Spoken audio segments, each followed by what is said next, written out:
todo hasta hoy, todo lo que vimos hasta hoy. Yo les subí unas guías de preguntas, más o menos como para que recuerden todo lo que se dio a lo largo de la materia, hasta el día de hoy, ¿sí? Más que nada, hoy lo que vemos de dinámica de sistemas, ¿sí? Y el contraste de una metodología versus la otra. Bueno, ¿ahí están viendo la presentación?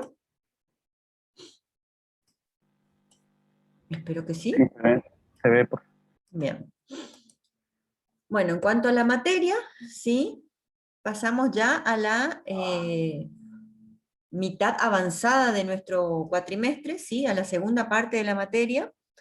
Ya vimos todo lo que tenía que ver con metodología analítica y los métodos continuos y discretos, así que en cuanto a la planificación tenemos que avanzar a la segunda parte de la materia, que está relacionada a dinámica de sistemas, ¿sí? Que es otra forma totalmente diferente de responder a esta pregunta de análisis que tiene que ver con el tema de simular abstracciones de la realidad a partir de modelos que creamos para poder responder a determinadas preguntas, ¿sí? Dentro de lo que es dinámica de sistema, vamos a ver que se utiliza especialmente para sistemas muy complejos, sistemas de una complejidad alta, en donde todas las variables están intrínsecamente relacionadas entre sí, el comportamiento de una afecta directamente a la otra, y ese comportamiento de las variables de análisis van a depender no solamente de un estado en un momento dado, sino de una historia previa. O sea, toda la historia previa del sistema puede afectar el comportamiento de cada una de las variables. Eso quiere significar que hay una periodicidad intrínseca y que en ese sentido todos los valores de las variables en un tiempo n-1 van a influenciar en el comportamiento de de todo el modelo, de todas las variables que están dentro del modelo. Entonces no es solamente poner valores en un momento dado y ver qué pasa, sino es toda la historia del modelo, toda la periodicidad previa, ¿sí? Entonces, porque cada una de las variables va a tener un momento inicial, a partir de la cual se empieza a correr el modelo, va a empezar a generar valores, y en base a esos valores van a repercutir en el comportamiento de todo el sistema, y el comportamiento de cada una de las variables involucradas va a depender de su relación con las demás variables, pero también de su valor en el estado exactamente anterior del sistema, y de esa forma se va a ir generando la periodicidad hasta el momento final de análisis. Esto quiere decir que todo mi modelo va a depender de una variable que va a ser el tiempo, ¿sí? El tiempo va a definir el valor y el comportamiento de las variables. Entonces se utiliza para sistemas que tienen esta complejidad. En estos casos, en la dinámica de sistemas, lo que se busca es membrar a los sistemas hasta llegar a sus componentes más elementales. Obviamente que cuando hablamos de granularidad, tenemos que acotar ese nivel de granularidad hasta el nivel que es interesante para responder a nuestro planteo del problema. Como les digo, siempre es importante tener en cuenta a dónde apuntamos el objetivo, cuál es esa pregunta inicial que queremos responder. El punto de esta dinámica de sistemas es radicalmente diferente al de otras técnicas aplicadas a la construcción de modelos. Se ocupa mucho para sistemas que tienen una complejidad intrínseca, como ser modelos económicos, modelos financieros, modelos productivos, modelos sociales, ¿sí? Por ejemplo, de movimientos demográficos, de poblaciones, ¿sí? Para esos tipos de estudios se utiliza mucho esta metodología, aunque no deja de ser muy útil para otros tipos de modelos también. Las técnicas econométricas basadas en un enfoque conductista emplean los datos empíricos como una base inicial para poder generar el momento inicial de cálculos, y a partir de ahí analizar las variables a través de sus relaciones. Estos valores de un momento inicial van a depender de datos estadísticos y se debe determinar el sentido y correlación que existe entre todas las variables que componen el sistema.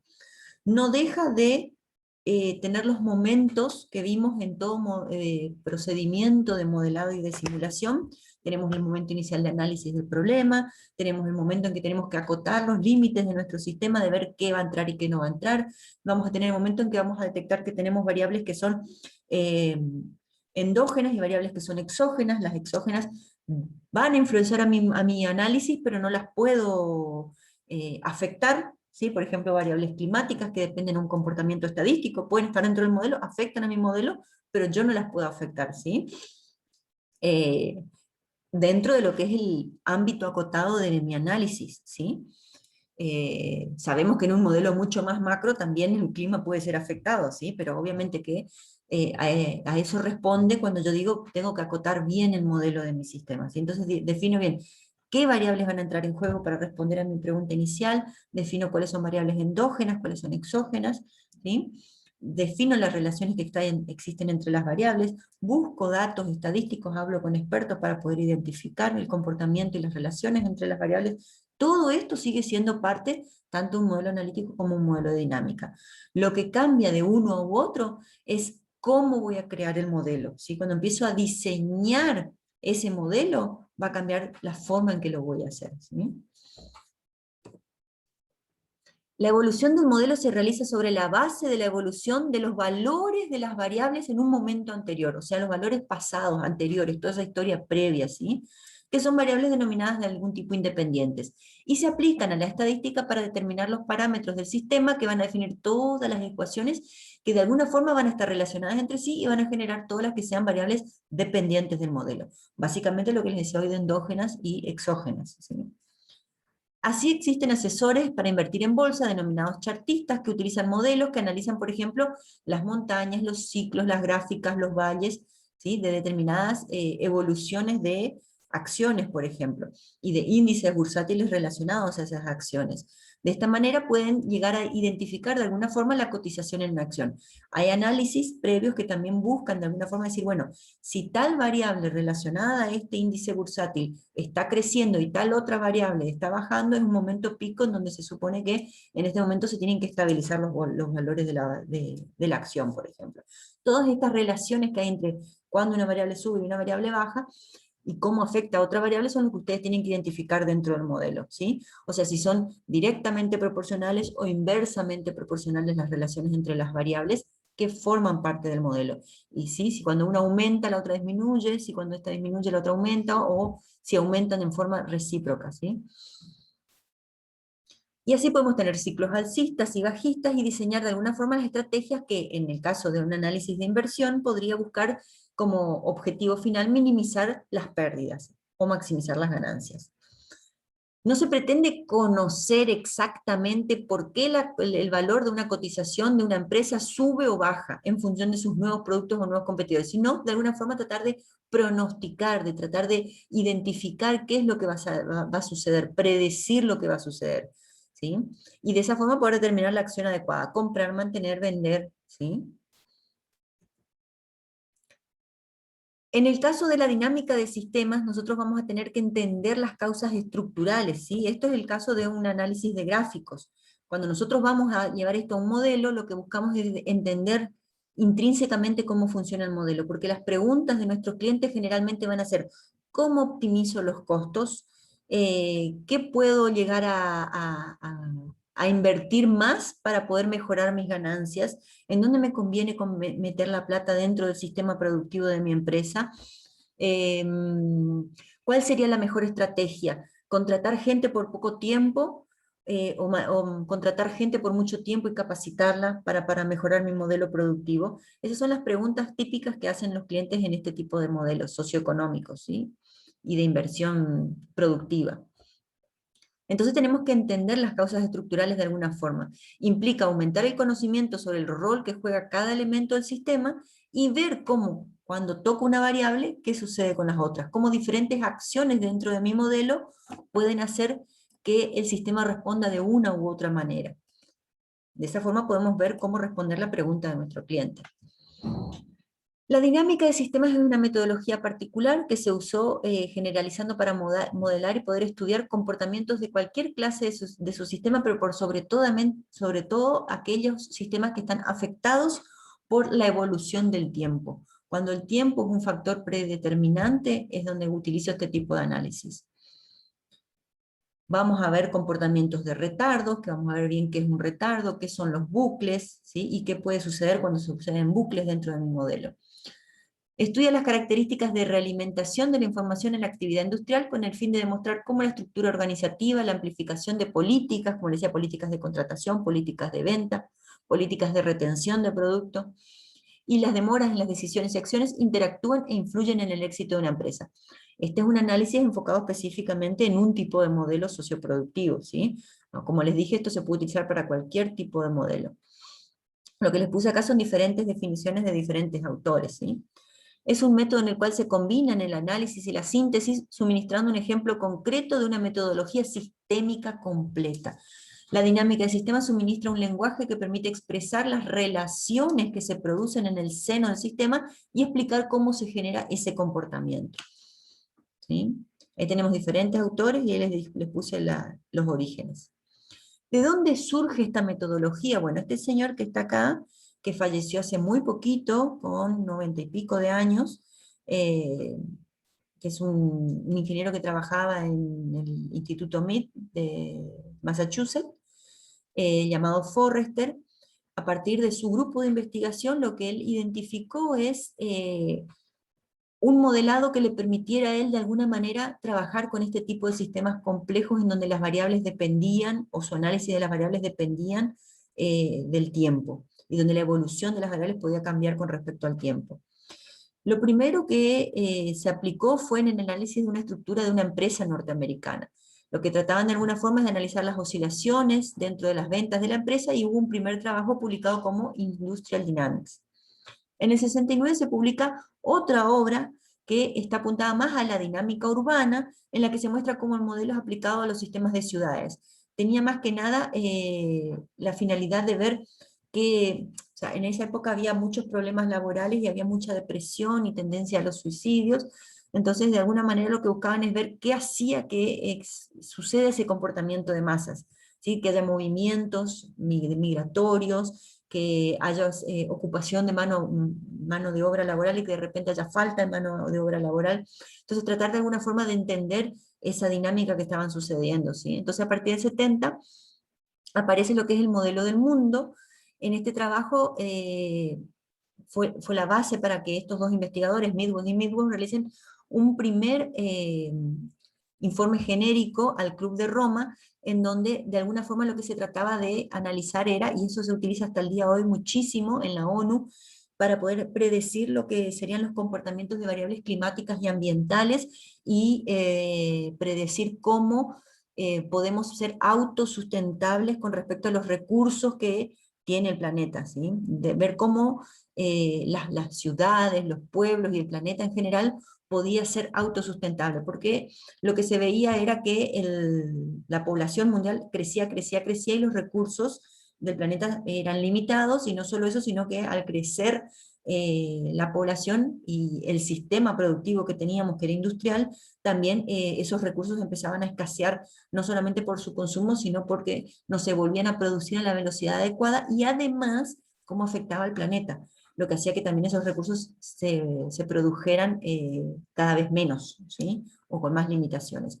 Por eso este estudio, que es el modelo del mundo, buscaba ver cuál era ese límite del crecimiento. Les comento que este primer informe que salió en el Club de Roma no fue muy bueno, pero sirvió para que la ONU y la gente que estaba interesada en esta temática empiece a poner el aviso y el ojo en que si seguíamos con este comportamiento poblacional genérico mundial, no iba a quedar mucho tiempo para poder seguir subsistiendo como población con esos mismos índices de crecimiento y esos mismos índices de consumo. Entonces, para ellos, de acá a unos años ya tendríamos que quedarnos totalmente escasos de recursos, y obviamente que empezaría lo que es digamos, la muerte poblacional. A partir de ahí se empezaron a elaborar un montón de estrategias que buscaron elevar los índices de producción, generar el uso de recursos autosustentables, mejorar el tema del cuidado del planeta y del medio ambiente. Todo surgió a partir de estos estudios. Estos estudios se siguen haciendo hasta el día de hoy, justamente para ver cómo evoluciona el índice de crecimiento poblacional, el consumo de recursos mundiales, el tema del calentamiento global. Hay muchísimo trabajo en este sentido, a partir de esta primera elaboración. Y a partir de ahí es donde se hizo mundialmente conocido y se adoptó lo que es la dinámica de sistemas. Forrester, que fue el investigador que creó esta metodología, estableció un paralelismo en su análisis, en donde él decía que los sistemas en el mundo real tienen un paralelismo o una forma de compararse con sistemas hidrodinámicos. Es decir, que la dinámica en tiempo real era muy fácil de entenderla si la comparábamos con sistemas hidrodinámicos, en donde teníamos fluidos, depósitos, canales, retardos, variantes, cosas que hacían que de alguna forma, de manera endógena o exógena, cambie el comportamiento de cada uno de estos repositorios, y de esta forma se le ocurrió generar este tipo de modelos. Lo que él decía era que la dinámica de sistemas permite en estos días ir más allá de los estudios de casos y de las teorías descriptivas, o sea, porque realmente vio una forma de representar estos modelos tan complejos y hacer estudios sobre esos modelos. También no está restringida a sistemas únicamente lineales. Para sistemas lineales tenemos los métodos analíticos. En este caso podemos hacer pleno uso de variables que estén relacionadas a través de distintas funciones que representen su comportamiento, y nos permiten hacer estudios de sistemas no lineales. Combinado todo esto a el poder de cómputo, los modelos de dinámica de sistema pueden permitir hacer análisis de sistemas bastante complejos, y de esta forma la simulación puede representar una forma muy práctica de hacer análisis y pruebas sobre sistemas, sobre sistemas muy complejos y no lineales. No es tan difícil una vez que uno le encuentra la mano, ¿sí? Como le decía, el paralelismo con los sistemas de hidrología hacen que su entendimiento sea muchísimo más fácil. Básicamente tenemos variables que pueden representar valores de entidades o entidades. Vamos a ver cuándo vamos a identificar estas variables, que pueden ser repositorios, o pueden ser flujos, o pueden ser compuertas que abren y cierren la evolución de la información, en este caso a través de nuestro sistema. Vamos a ver que a través de nuestro sistema pueden fluir información y pueden fluir materiales también. Entonces, tener ese paralelismo y poder identificar a estas variables va a hacer que podamos diseñar nuestro sistema. Una vez que identificamos las variables que están en juego en el modelo, lo que tenemos que identificar también son las influencias, el tipo de influencia que hay entre una y otra, si es que la hay. En el caso primario podemos identificar que A influye a B. Y después lo que podemos ver es qué tipo de relación tienen. Si cuando A aumenta el valor de B también aumenta, se dice que es una relación positiva. Si cuando A aumenta el valor de B disminuye, se dice que es una relación de tipo negativa. El grado o el nivel de esa relación lo vamos a manejar después con las fórmulas. Básicamente tiene características que hacen que estos elementos dentro del modelo se puedan relacionar entre sí. Para eso tenemos las relaciones causales, que son aquellas en las que un elemento A determina el comportamiento o causa un efecto en el elemento B, y las correlativas, que no lo hacen de manera directa, sino que lo hacen a través de otra variable. Entonces A afecta a B y B afecta a C. Entonces A afecta a C con un cierto grado de influencia. Ese grado de influencia puede utilizarse para los que más adelante veamos como retardos también, ¿sí? Y a través de estas relaciones causales, ya sea de primer, segundo, tercer orden, vamos a ver que se van a producir bucles dentro del modelo. Y esto es muy importante que los identifiquemos, dónde aparecen esos bucles, ¿sí? Cuando A afecta a B y B afecta a C, ¿sí? Si las relaciones que se dan son todas de manera positiva, cuando A aumenta, B aumenta, y cuando B aumenta, A aumenta, y hay un bucle, se dice que es un bucle de realimentación positiva. Cuando A aumenta y B disminuye, y cuando B aumenta, A aumenta, al tener un tipo de relación negativa dentro del bucle, se dice que es un bucle de retroalimentación negativa. Acuérdense que las relaciones pueden ser de primer, segundo, tercer orden. Entonces estos bucles no hace falta que se dan de manera directa, se pueden dar de manera indirecta. Si nuestro modelo tiene solo bucles positivos, lo que se produce es el efecto bola de nieve. O sea, tiende a explotar, tienden a salirse todos los valores de las variables del sistema. Y eso significa que está mal diseñado nuestro sistema. Nuestro sistema siempre tiene que tener variables de equilibrio. ¿Qué son esos? Son aquellos bucles de realimentación negativa, ya sean primero, segundo o tercer orden, que hacen que de alguna forma se cree el equilibrio del modelo. ¿Por qué sucede esto? Porque en la realidad es así. Si ustedes, por ejemplo, tienen un campo y en ese campo quieren producir ganado, ¿sí? Ustedes pueden decir, bueno, a ver, el crecimiento del pasto es tanto, yo voy a meter ganado y voy a producir ganado. Bueno, me imagino. que las vacas van a tener terneritos y el ganado va a empezar a crecer, y eso va a ser así indefinidamente. No, hay límites, límites establecidos. ¿Por qué? Por las medidas del campo que yo tenga, por cuánto terreno productivo tengo, por el consumo de recursos, ¿sí? Que puede ser el pasto, y la tasa de crecimiento y de recuperación de ese pasto que consumen, ¿sí? Que al ir aumentando la población de ganado, obviamente el pasto no se va a recuperar tan rápido como antes, y va a ir cada vez recuperándose no tan rápido, y de esa forma se va a ir regulando o autorregulando también la población de ganado. Entonces, en ningún modelo de la realidad todo crece infinitamente. Siempre en la realidad hay algo que tiende a crear el equilibrio. Siempre. Entonces, para que nuestro modelo esté bien representado, tenemos que identificar estos bucles, estas relaciones, ver si son relaciones positivas o negativas, ya sea primer, segundo, tercer orden, y encontrar siempre que dentro del diseño general se logre ese equilibrio, se logre representar ese equilibrio que está presente en la realidad, ¿sí? Tengo que ver cómo lo llevo a mi modelo. Por ejemplo, ¿sí? Si tratamos de estudiar el caso de la caza de ballenas, ¿sí?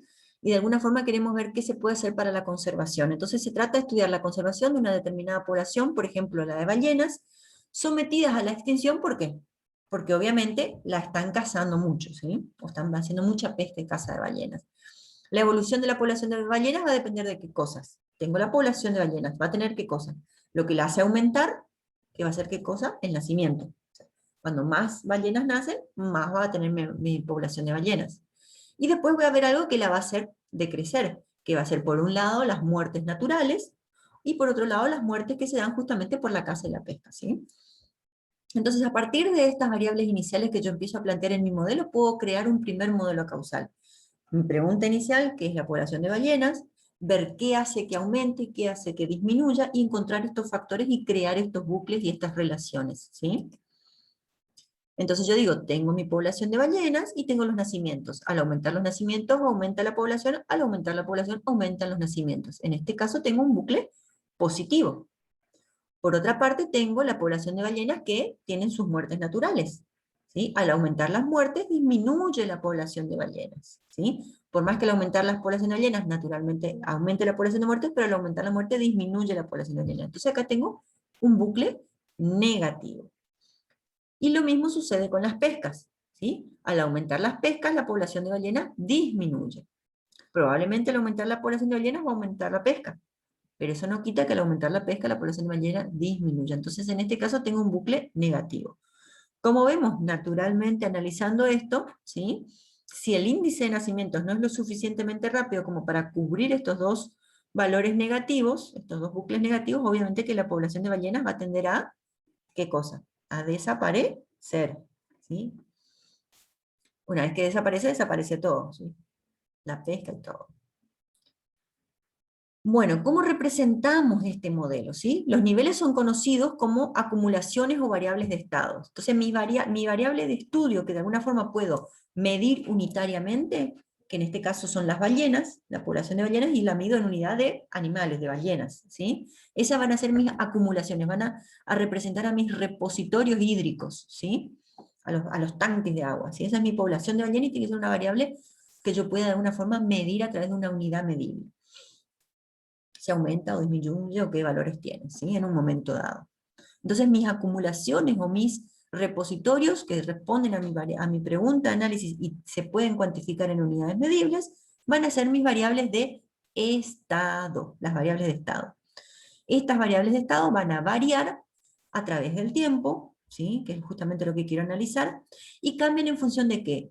De flujos, en este caso son flujos materiales, ¿sí? Que son cada una de las ballenas, que van a aumentar por alguna manera por la población, ¿sí? Por los nacimientos.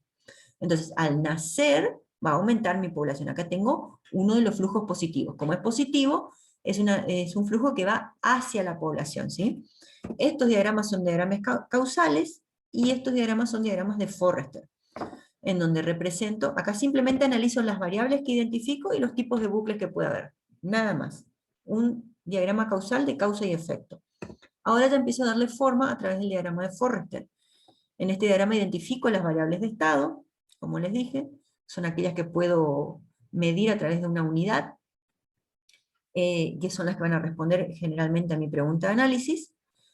Las relaciones positivas se dan por flujos que van hacia mi variable de estado, y en este caso lo que hace que aumente la población son los nacimientos. Esos nacimientos van a depender ¿de qué? De la población en un momento dado, ¿sí? Y de una función que va a determinar en base a la población que tengo cuántos nacimientos van a haber.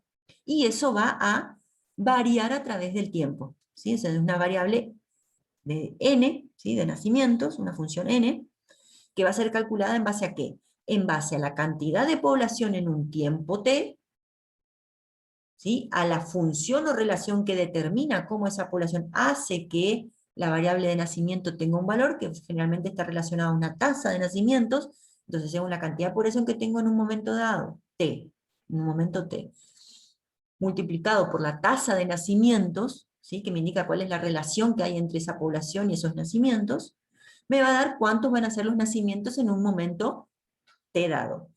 ¿Sí? Todo esto en un momento t de tiempo. Entonces ven que dependo del valor de la población en un momento t. Voy a calcular los nacimientos en un momento t, que van a depender de este valor de la población y de la función que yo defina, ¿sí? Que en este momento va a ser, población por tasa de nacimientos, por ejemplo. Y todo en un momento t. Ahora, ¿por qué digo que es una influencia positiva? Porque al aumentar los nacimientos, ¿qué pasa? Aumenta la población.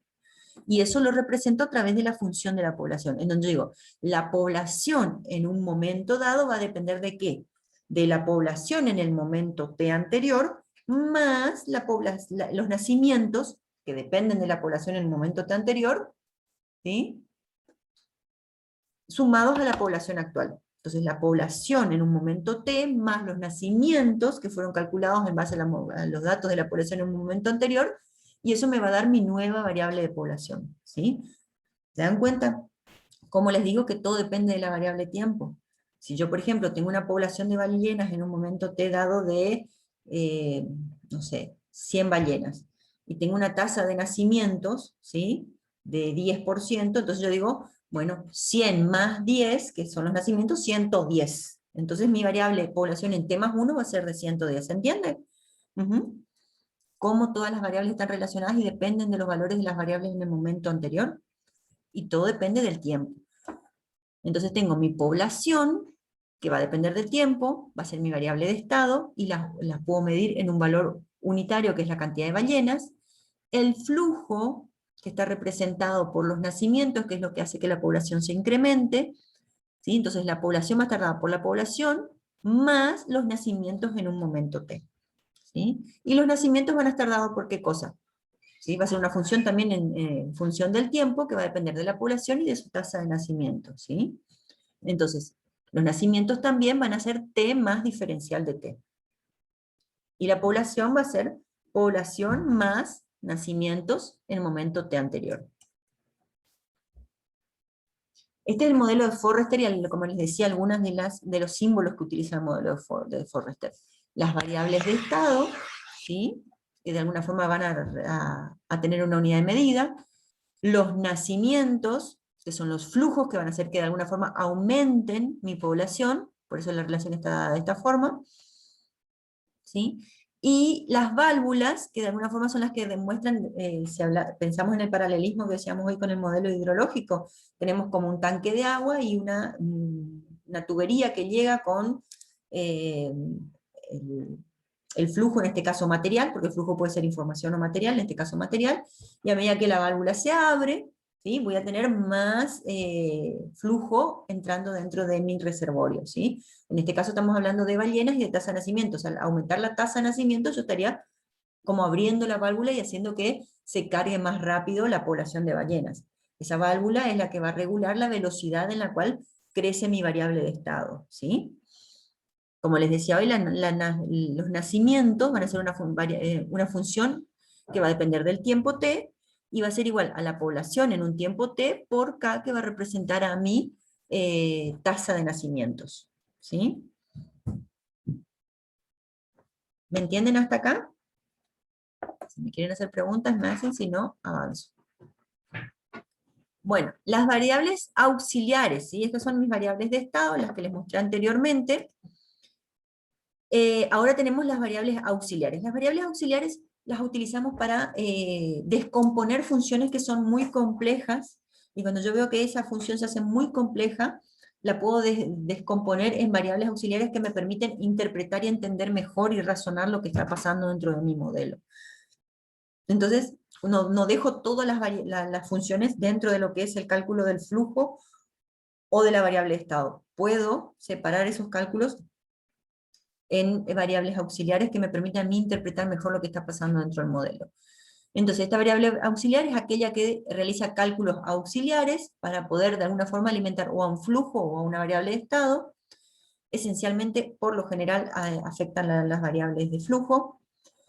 Estas variables auxiliares se introducen en el modelo para dar una mayor claridad a los pasos que se llevan a cabo en determinados cálculos que son muy complejos y que dan como resultados cambios después, obviamente en primer, segundo, tercer grado de influencia, no necesariamente de manera directa, en las variables de nivel. En muchas ocasiones las variables auxiliares determinan el valor de una variable de flujo, y la variable de flujo es la que determina cómo se comporta una variable de nivel. Por eso les digo en primer o segundo o tercer grado, ¿sí? Puede ser indirectamente la relación, ¿sí? Estas variables tienen esta simbología, ¿sí? Y en este caso les da el ejemplo de, por ejemplo, puedo tener un porcentaje de la población que está enferma y tratar de determinar cuánto es la población sana para hacer el cálculo de los nacimientos, suponiendo que la población enferma no puede producir nacimientos. Entonces yo puedo sectorizar, sacar esa parte de la población sana en esta variable auxiliar, y digo, bueno, la población total restado de la población enferma en un momento dado, que puede depender de otros cálculos, me va a dar mi población sana, y a partir de esta población sana, por ejemplo, sacar los nacimientos, por darle un ejemplo, ¿sí? Entonces estoy fraccionando los cálculos para volverlos más entendibles. Y también en el modelo, visualmente se entienden mejor, no solamente matemáticamente, sino también en el modelo. ¿Sí? Y básicamente lo que voy a tener también son funciones que van a depender de otras variables que están en función del tiempo, ¿sí? Entonces yo voy a tener una función P sub S o PS de T, que significa que depende de la variable tiempo, que va a estar dada por una variable auxiliar menos otra variable que en este estado representa en este momento representa la variable estado, población enferma, ¿sí? Que también va a depender del tiempo, ¿sí? Entonces la población total, este es un valor constante. Esta población total que estamos viendo acá es un valor constante, ¿sí? Entonces la población sana en un momento t va a depender del valor de la población total menos la población enferma en un momento t.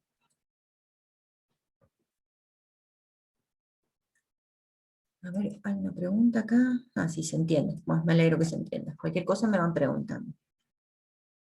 Como les mostré hoy, sí, la población total era una constante, ¿sí? Las constantes son aquellos valores numéricos que sacamos del modelo y que es algo estratégico, porque pueden llevar, en primer lugar, a ayudarnos a entender mejor las fórmulas como lo hacían las variables auxiliares, pero las variables auxiliares son más de cálculo.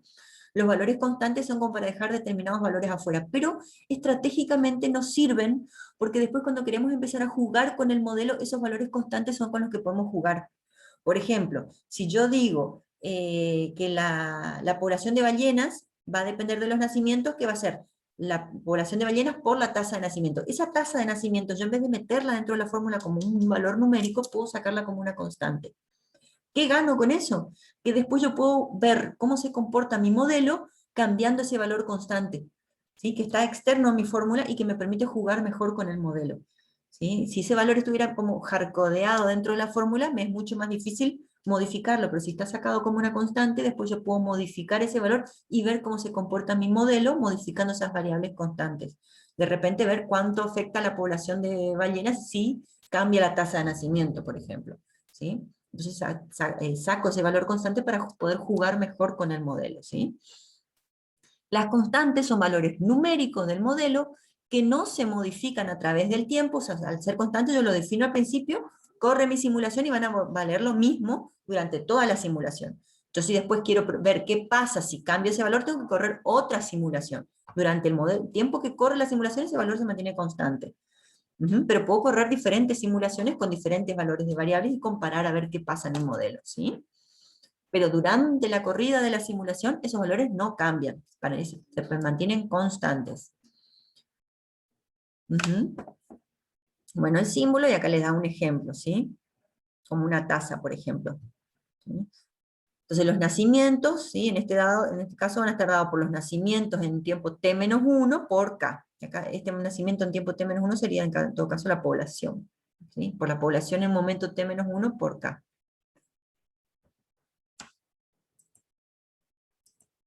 Bueno, acá está lo que les decía de la simulación o de lo parecido que es con los modelos hidrológicos, ¿sí? La metáfora hidráulica, ¿sí? En donde tenemos nuestras variables de estado que representan a estos tanques, ¿sí? Que son como reservas, en donde la información, el flujo de información, el flujo material va a ir cayendo y va a aumentar por aquellas influencias o bucles positivos que tenga el modelo. Y eso va a hacer que se represente a través de una variable de flujo con una válvula que va hacia mi reserva, a mi variable de estado. Y esos son los bucles de retroalimentación positiva. Por ejemplo, la población y los nacimientos. Que si vemos acá en el gráfico sería como el grifo que está cargando el tanque de agua, ¿sí? Pero a su vez, obviamente, como todo modelo de la realidad, va a haber algo que va a hacer que este tanque no se cargue infinitamente. Y eso va a ser representado a través de los bucles negativos, que son los que van a generar el equilibrio, ¿sí? Ese equilibrio puede estar dado por algún tipo de elemento que esté acá y que cuando llega a un determinado nivel hace que se abra el desagüe y que salga agua. ¿Para qué? Para que no rebalse, por ejemplo, el tanque, ¿sí? Que es lo más común. O por ejemplo, las muertes naturales que se dan en una población, ¿sí? Ya sea por falta de recursos también puede ser, si escasean los recursos se producen más muertes, y de esa forma se equilibra la población, puede suceder también. Esos van a ser los bucles de realimentación negativos, que van a hacer que disminuya mi variable de nivel, por eso se muestran con un flujo saliente, ¿sí? Y una válvula que representa la velocidad con que se produce ese vaciamiento o esa disminución de mi variable de estado. Y en esa forma se representan, por ejemplo, las muertes de la población de ballenas o, en este caso, el desagüe del tanque. Por eso se dice esta analogía con el modelo hidráulico. Si nosotros analizamos, como veíamos hoy, ¿sí? Yo tengo el análisis de mi función de reserva, que va a depender del tiempo. En este caso, mi función de reserva, que va a depender del tiempo, va a estar dado ¿por qué? Por el valor del flujo de ingreso, ¿sí? Que va a depender del tiempo, menos el valor del flujo de egreso, que va a depender del tiempo. Entonces yo puedo decir que mi variable reserva en un momento t va a depender de el valor que tiene la reserva en ese momento t, más los ingresos, menos los egresos. Esta ecuación representada en diferencias es lo que va a suceder, ¿sí? En cada momento t de mi modelo. Ahora, cuando yo empiezo a hacer que mi modelo evolucione desde un momento t inicial hasta un momento t final, lo que hago es convertir esta ecuación de diferencias en una ecuación integral, en donde voy a ir integrando cada una de estas funciones desde el momento t0 inicial, en el cual empieza a correr mi modelo, hasta el momento t final, ¿sí? En donde cada una de estas variables va a influir sobre las otras y en su comportamiento. Entonces mi reserva va a estar dada por la integral de t, en el momento t sub 0 hasta t sub n, ¿sí? De el ingreso menos egresos de una variable s que va a ir variando en función de t, ¿sí? Y de esa forma voy a ir obteniendo el valor que en realidad no va a ser un único valor, ¿sí? Voy a ir obteniendo una secuencia de valores que van a ir dándose a medida que avanza la ejecución y avanza el valor de t sub 0, t sub 1, t sub 2, hasta t sub n, ¿sí? Todas estas son diferentes formas de representar lo mismo. Si todos quieren decir lo mismo, ¿sí? Que de alguna forma una depende de otro y de la variable tiempo. Entonces, ¿sí? Lo que voy a tener es un sistema de ecuaciones de diferencias que se resuelve básicamente por una integración numérica. Nosotros vamos a tener herramientas que nos facilitan mucho la existencia haciendo todos estos cálculos de manera interna, ¿sí? Nosotros simplemente tenemos que trabajar con una interfaz o un framework que es muy amigable. Yo les voy a presentar una herramienta, hay infinidad de herramientas. Si por ahí nos dan los tiempos, les puedo presentar otra más, pero me interesa que por lo menos manejen una como para tener una idea, ¿sí? que son interfaces muy amigables. Pero básicamente lo que voy a tener entonces es el análisis de mi reserva, que se va a ir integrando a través del tiempo, desde un momento t sub 0 hasta t sub n. ¿Sí? Esa variable de reservas va a depender de todas las influencias positivas o ingresos que tenga, menos las influencias negativas o egresos que tenga. A su vez, el ingreso va a depender de esa variable de estado o de reserva, más otras variables que pueden ser constantes o variables auxiliares como vimos. Y lo mismo el egreso. ¿Sí? Y ahí ustedes van viendo cómo podemos modelizar sistemas bastante complejos a partir de esto. ¿Sí? Entonces, las flechas van a representar flujos. Pueden ser flujos materiales, como le dije, pueden representar ballenas, pueden representar una cadena productiva, pueden representar mercadería, pueden representar obreros dentro de una cadena productiva, produciendo mano de obra contratada, o puede ser flujo de información, ¿sí? Por ejemplo, en marketing, ¿sí? Alguna noticia con respecto a un producto, puede ser flujos de información también. Las flechas relacionan a una variable con otra y representan las relaciones causales que existen entre sí, esas de relaciones de primer, segundo, tercer orden, que pueden ser relaciones de tipo positivas o negativas. Las flechas siempre van a representar que se está transmitiendo, ya sea información o materiales, entre las variables. Podemos tener estas, ¿sí? Que simplemente es el pasaje de un dato hacia una función o variable de cálculo, o estos que son los flujos. No es lo mismo la flecha que un flujo, ¿sí? Los flujos son estos y son los que se van derivando a través del tiempo. Estas no son derivables a través del tiempo, simplemente transmiten el valor de una variable a otra. Un flujo o válvula es un tipo especial de flecha. Una válvula o flujo representa la transmisión de información con relación a la manera en que éstas van cambiando a un nivel, ¿sí? Son las que se van derivando a través del tiempo. Bueno, todos estamos naturalmente creados para representar modelos mentales. O sea, todo lo que nosotros hacemos y toda nuestra interpretación de lo que sucede en la realidad son modelos mentales. Entonces, de alguna forma, cada vez que tenemos que decidir algo, estamos imaginándonos, cruzando datos, pensando en todas las variables que influyen para poder tomar la mejor decisión en un momento dado. O sea, que todos de alguna manera u otra, cómo nos expresamos y cómo interactuamos con el mundo, lo hacemos a través de la representación de modelos mentales o esquemas mentales, ¿sí? De lo que estamos interpretando o viendo de la realidad. Todos estos modelos van a ser de alguna forma influenciados por nuestra experiencia, por lo que sabemos, por lo que nos pasó anteriormente, por lo que nos contaron, y también un poco por nuestra intuición que lo que hace es mezclar toda esta información de alguna manera.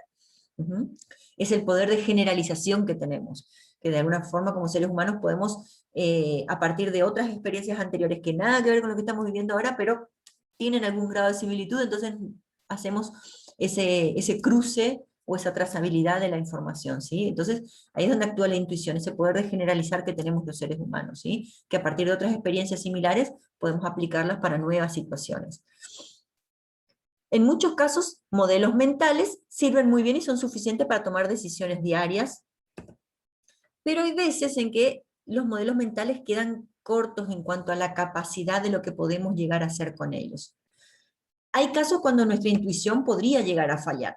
Vamos a hacer un ejercicio ahora, ¿sí? Si me están escuchando todos y están atentos, si no se durmieron todavía, vamos a hacer un ejercicio. Vamos a hacer el análisis del caso de un sistema dinámico, ¿sí? En donde de alguna forma tenemos que pensar en producir forraje. Forraje es como el pasto o la alfalfa que alimenta al ganado, ¿sí? Entonces tenemos que pensar en la producción de forraje. Este modelo está sacado del Departamento de Ciencia Aplicada y Manejo de la Universidad de Cornell, ¿sí? Bueno, los invito a todos a imaginarse que son ganaderos, hacendados, y que tienen un campo, un terreno de 100 hectáreas, ¿sí? En donde van a sembrar forraje, van a producir, ¿sí? Alfalfa, trigo, lo que fuere, algo para alimentar al ganado. Tenemos una producción en curso en nuestros campos de 2 toneladas métricas, ¿sí? Que es la producción de alfalfa que tenemos, ¿sí? Que se mide en biomasa, ¿sí? Toneladas métricas. O sea, es la cantidad de toneladas que producimos por la cantidad de hectáreas que tenemos disponibles. Y se mide en biomasa. Ese nivel de producción de nuestros campos es de 2 toneladas. ¿Hasta ahí estamos? ¿Se están imaginando el campo con toda la producción de forraje? Sí. Bueno, Sí, sí. O sea, son 2 toneladas en total en las 100 hectáreas, ¿no es cierto? 2 toneladas por hectárea. Ujú. Ah, dos Ahora por lo que hectárea, tienen está que bien. pensar es que el crecimiento natural de ese forraje que se está produciendo es de 10% de la biomasa actual por mes. O sea, lo que yo tengo mes a mes aumenta en un 10%. ¿Sí? Lo que yo tengo ahí en producción mes a mes aumenta en un 10%. A su vez, obviamente, el forraje tiene un límite al cual empieza a descomponerse, y eso es en promedio después de 10 meses. Si en 10 meses ya nos fuimos y cortamos y produjimos, ¿sí? Lo que empezó en el mes 0 hasta el mes 10, ¿sí? A los 10 meses empieza a descomponerse. ¿Sí? Ahora, imaginemos, ¿cómo ustedes se imaginan que sería entonces la producción de nuestro campo? Si tenemos una producción de 2 toneladas de biomasa métrica, tenemos 10% de crecimiento natural y cada 10 meses se descompone. ¿Cómo sería la gráfica? ¿Cómo se imagina la gráfica que representa la producción de nuestros campos?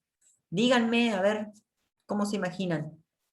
¿Ascendente, descendente, cuadrática, Ascendente sería. ascendente, lineal, cuadrática, sigmoidal? ¿Cómo se la imaginan?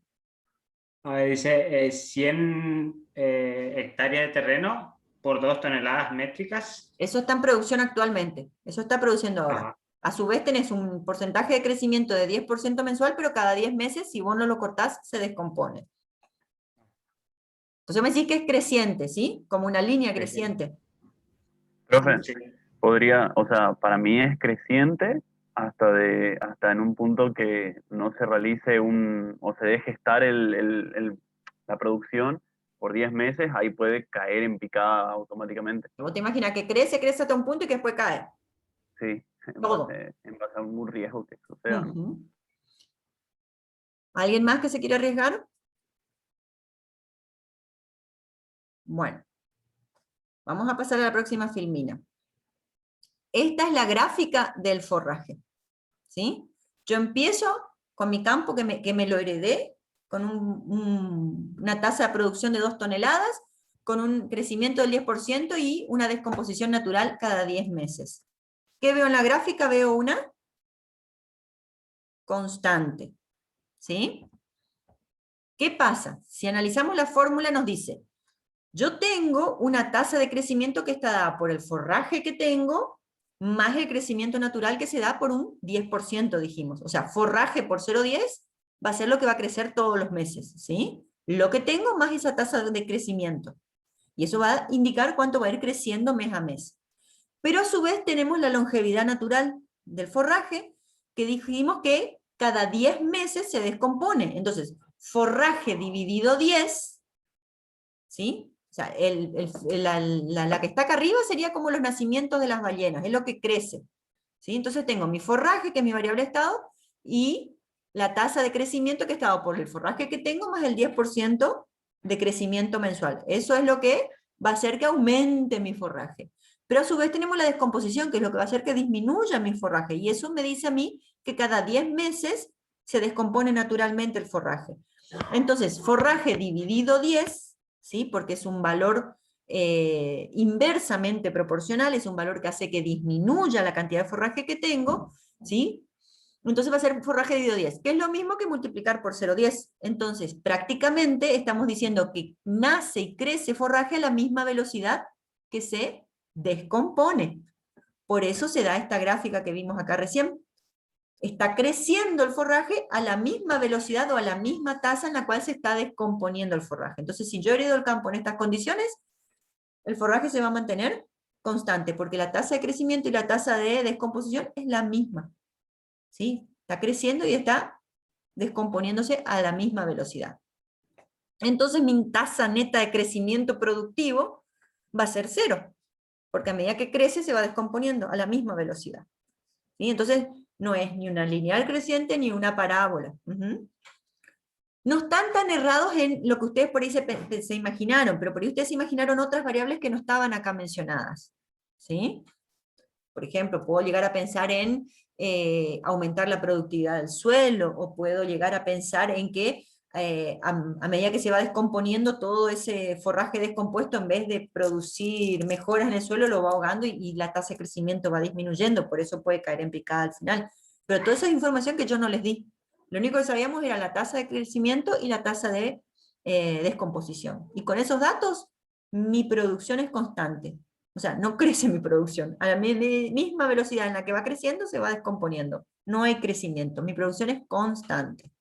Siempre y cuando yo no me meta, ¿sí? Ahora, si yo voy y saco, obviamente que va a haber una picada, una caída en la producción.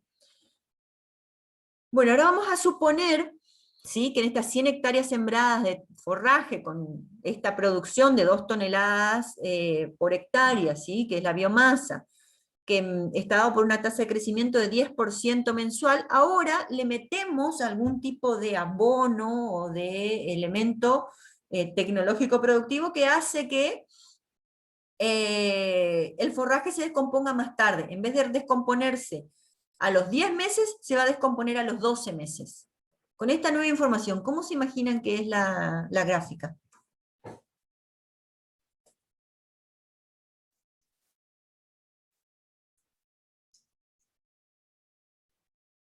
¿Igual? Tendría que ser medio igual, muy poquitas oscilaciones, pero igual, porque Ajá, creo uno dice que es igual, otro dice que tiene oscilaciones. un poquitito. ¿Nadie más se arriesga?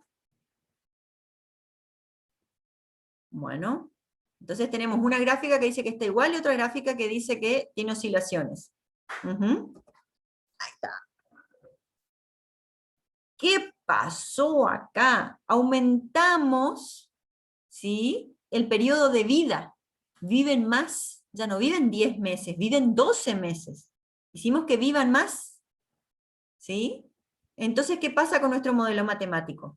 El forraje por la tasa fraccional va a hacer que vaya creciendo mi población, pero al aumentarle la longevidad, ¿sí?, mi tasa de muertes es menor. Entonces, ¿qué pasa? Mi tasa de nacimientos es más rápida que mi tasa de muertes. Empiezan a nacer más rápido de lo que se mueren. Entonces, sí o sí va a ir aumentando. No va a ser un aumento lineal, pero sí va a ser un aumento, ¿sí?, de la capacidad productiva de mi campo. ¿Por qué? Porque le aumenté la longevidad, ya no se descompone a la misma velocidad con la que crece. Ahora se descompone mucho más lentamente. Crece más rápido de lo que se muere, ¿sí? Entonces, al aumentarle la longevidad, mi gráfica pasó de la gráfica anterior a esto. Mi modelo matemático me dice que nacen más rápido o se produce más cantidad de forraje a una velocidad mayor de la que se descompone. ¿Sí? Entonces no estoy perdiendo la misma cantidad mes a mes de forraje por descomposición. ¿Sí? Entonces la tasa neta de crecimiento va a estar dado por el forraje que tengo, más lo que creció, menos lo que se descompuso. ¿Sí? Es como si yo dijera que en mi población de ballenas, ¿sí?, viven más las ballenas, y siguen haciendo la misma velocidad. Si viven más tiempo, yo en un momento dado de población voy a tener cada vez más población, porque esa misma población produce más nacimientos, porque al aumentar la población produce las tasas de nacimiento, y a su vez se mueren más lentamente, ¿sí? Sucede exactamente lo mismo en ambos modelos. Entonces acá tengo una tasa de crecimiento básicamente exponencial. Sabemos que en un modelo real esto es imposible que se mantenga en el tiempo. ¿Por qué? Porque el campo tiene limitaciones, la capacidad productiva del suelo tiene limitaciones, ¿sí? Evidentemente no va a crecer infinitamente. ¿Sí? Acuérdense del efecto bola de nieve, ¿sí? Tasas de crecimiento indefinidas no existen, lo mismo que no existen que se vuelva cero y siga hasta negativo, ¿sí? O sea, no existen ninguno de los dos efectos, ¿sí? Bueno, entonces, como les dije recién, ¿es para siempre? ¿Sí? ¿Los sistemas pueden crecer así hasta el infinito? Y no. En los casos de la población van a ir disminuyendo las tasas de nacimiento, en el caso de algunos crecimientos económicos de algunos países va a disminuir la tasa productiva, va a ir disminuyendo el PBI. Acuérdense, en los países la tasa productiva se llama por PBI, Producto Bruto Interno. Así que es cuánto de lo que se produce por cantidad de personas que hay, ¿sí? Al aumentar la cantidad de personas, si se mantienen constantes las tasas de producción, tenemos menos cantidad por persona, ¿sí? Entonces, de alguna forma es como que se van ocupando más los recursos y va disminuyendo la capacidad productiva. Entonces, en los modelos reales nunca nada va a crecer hasta siempre. Generalmente aparecen estos bucles negativos que van a hacer que de alguna forma se regule o se equilibre mi sistema. Todos los sistemas tienden naturalmente al equilibrio.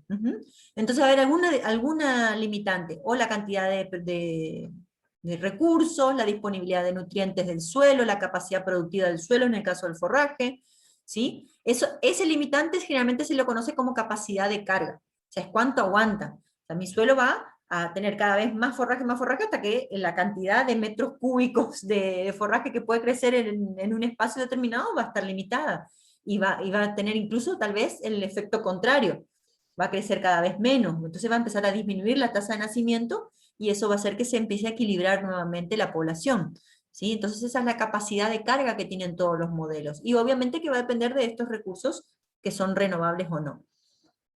Entonces, en el caso de nuestro problema, la biomasa de forraje con un efecto en crecimiento, ¿sí? Suponer que mientras la biomasa de forraje se incrementa, va a disminuir la tasa fraccional de su crecimiento, podría ser una opción. Como les dije, la capacidad del suelo de producir, dado una determinada cantidad de metros cuadrados, es del 10% en nuestro caso, en nuestro ejemplo. Pero a medida que aumenta tanto la densidad poblacional, en esos mismos metros cuadrados, ya la tasa no va a ser del 10%. Al aumentar tanto la población o la densidad poblacional, la tasa va a ir disminuyendo, porque ya no va a crecer tan rápido porque no tiene espacio para crecer. Entonces, suponer que ese espacio que tiene de alguna forma va a ir afectando la tasa de crecimiento, y que a mayor población esa tasa de crecimiento va a ir disminuyendo, sería una forma de equilibrar nuestro modelo, ¿sí? Suponer los mismos valores previos en la tasa de crecimiento y de descomposición, podemos decir, bueno, volvemos a los valores anteriores, ¿sí? Bueno, otra vez le digo, ¿se animan? Si yo digo, bueno, a ver, suponer que mientras la biomasa de forraje se incrementa, va a ir disminuyendo la tasa de crecimiento, y todos los valores se mantienen constantes. ¿Qué le pasaría a nuestro modelo ahora? ¿Cómo se imaginan las gráficas?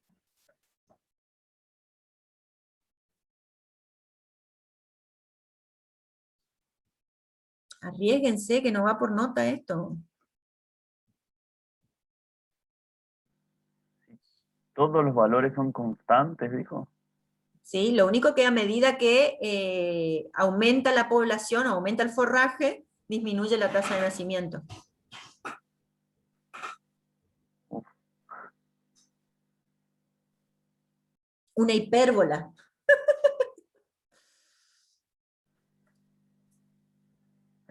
Creciente. Es medio complicado imaginarse.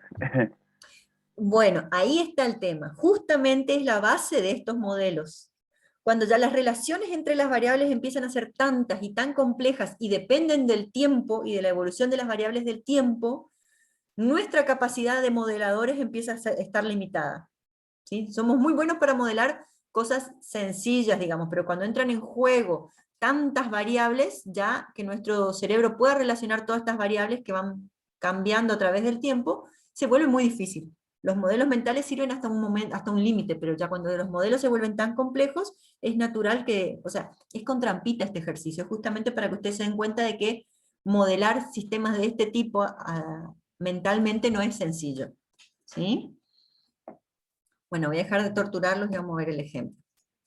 Esto se parece mucho a lo que ustedes imaginaron al principio, por eso les decía, ustedes por eso imaginaron al principio este tipo de gráfica, porque ustedes ya estaban pensando en todos estos datos del problema, pero eran datos que no estaban dados inicialmente, ¿sí? Pero lo que sucede es lo que naturalmente sucede, o sea, al principio, con una tasa de crecimiento del 10% y una tasa de descomposición cada 12 meses, va a ir creciendo, pero va a llegar un punto en donde la población o la densidad poblacional va a hacer que la tasa de crecimiento disminuya. Ya no va a crecer a la misma velocidad. Entonces, en ese punto donde la tasa de crecimiento empieza a disminuir en base a la población, ¿sí? Se va a ir tendiendo a estabilizar nuestro modelo, hasta que el modelo encuentre un punto o un valor de follaje en el cual se mantiene constante. Y eso es lo que sucede en los sistemas. Los sistemas tienden siempre naturalmente a buscar el equilibrio. a buscar y a encontrar el equilibrio, salvo que sucedan algunas cuestiones exógenas que saquen o muevan ese equilibrio, pero todos los sistemas están constantemente trabajando para encontrar el equilibrio, ¿sí? Y tienden a ese valor. Una vez que están estabilizados, tienden a mantener ese valor en el tiempo. Entonces, en el caso, como dijimos, de una tasa de crecimiento del 10% con una descomposición de 12 meses, va a crecer al principio hasta que la tasa de nacimiento va a llegar a una densidad poblacional en la cual va a empezar a disminuir. Y en ese momento la tasa de nacimiento va a empezar a disminuir y la cantidad de forraje va a tender a encontrar un punto de equilibrio. Entonces pasamos, no está mal, pasamos de las 2 toneladas a casi un poco más de 2,5 toneladas, ¿sí? O sea, está productivo nuestro campo, dentro de todo está productivo. Obviamente que acá venimos, cortamos todo, vendemos y vamos a empezar de cero, obviamente, pero bueno, tampoco hace falta cortar todo, podemos vender una parte y otra parte. Ya estamos pensando como hacendados, ¿sí? Pero bueno, esto es lo que sucede naturalmente en cualquier tipo de sistemas. Entonces, vamos a plantear la situación en donde el patrón de biomasa de forraje va a depender de qué cosa. Va a depender de la respuesta del aumento en biomasa en la tasa fraccional de su crecimiento.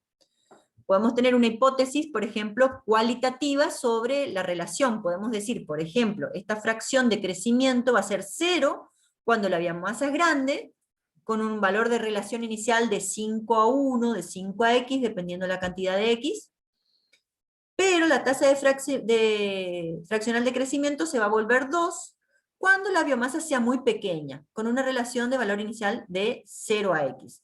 O sea, acá lo que nosotros estamos diciendo es que el valor del fraccional del crecimiento va a depender de la población. Si la población es muy grande, esa tasa de crecimiento va a tender al 0. Pero si esa población disminuye, ¿sí? Y es muy pequeña, va a aumentar, va hasta duplicarse, ¿sí? Entonces es la hipótesis que nosotros ponemos. Esta es la gráfica de la tasa, ¿sí? En donde decimos, bueno, tenemos un efecto de crecimiento que puede tener un valor muy alto, casi del doble, cuando no haya biomasa, y puede ser un valor muy bajo cuando esté quintuplicado el valor de la biomasa. Todas estas suposiciones, como en el caso previo, de cuánto es el valor de la biomasa inicial, de cuánto es la tasa de crecimiento, el forraje no consumido se va a ir descomponiendo a través de su tasa natural de descomposición. Ahora, este modelo, así como lo teníamos de hermoso y de bonito, vamos a agregarle otro factor exógeno, que va a ser endógeno porque va a formar parte de mi sistema. Este factor va a ser herbívoros. Voy a meter vaquitas en mi campo. Traigo vacas a mi campo, meto 50 vacas, y estas vacas tienen una tasa de nacimiento de 20%, una vida promedio natural de 12 meses, pongámosle natural, pobrecito el ternerito, no sé cuánto se mata un ternero, pero bueno, supongamos que tiene una vida promedio de 12 meses, pero a su vez, ¿qué hace esta población de herbívoros dentro de mi campo? Se comen el forraje, se me comen el forraje, y también tienen una tasa de consumo del forraje de 0,06 metros cúbicos mensuales, ¿sí? O sea, de la cantidad de biomasa que consume mensualmente la población de vaquitas que metí en el campo. Acá tenemos que analizar entonces que mientras disminuye la biomasa de forraje disponible, ¿sí? Porque cuanto menos comida tengan, también va a disminuir la tasa de nacimientos. O sea, esa tasa que tengo acá de herbívoros va a tener el mismo comportamiento que la tasa del forraje. No va a ser constante, sino que va a variar. Cuanto más comida tienen, más comen, más se reproducen, pero a medida que hay menos forraje, comen menos y ya no se reproducen tanto, ¿sí? Entonces esa tasa de nacimiento en los herbívoros va a estar afectada en base a la disponibilidad de forraje. ¿Y ahora cómo se imaginan la población de herbívoros y la biomasa de forraje? ¿Cómo se imaginan esas dos curvas, teniendo en cuenta toda esta información? ¿Un espiral? ¿Una espiral? Estoy jodiendo. Puede ser No, una ni idea. espiral, pero tu variable tiempo se va hacia adentro. A ver, ¿alguien más?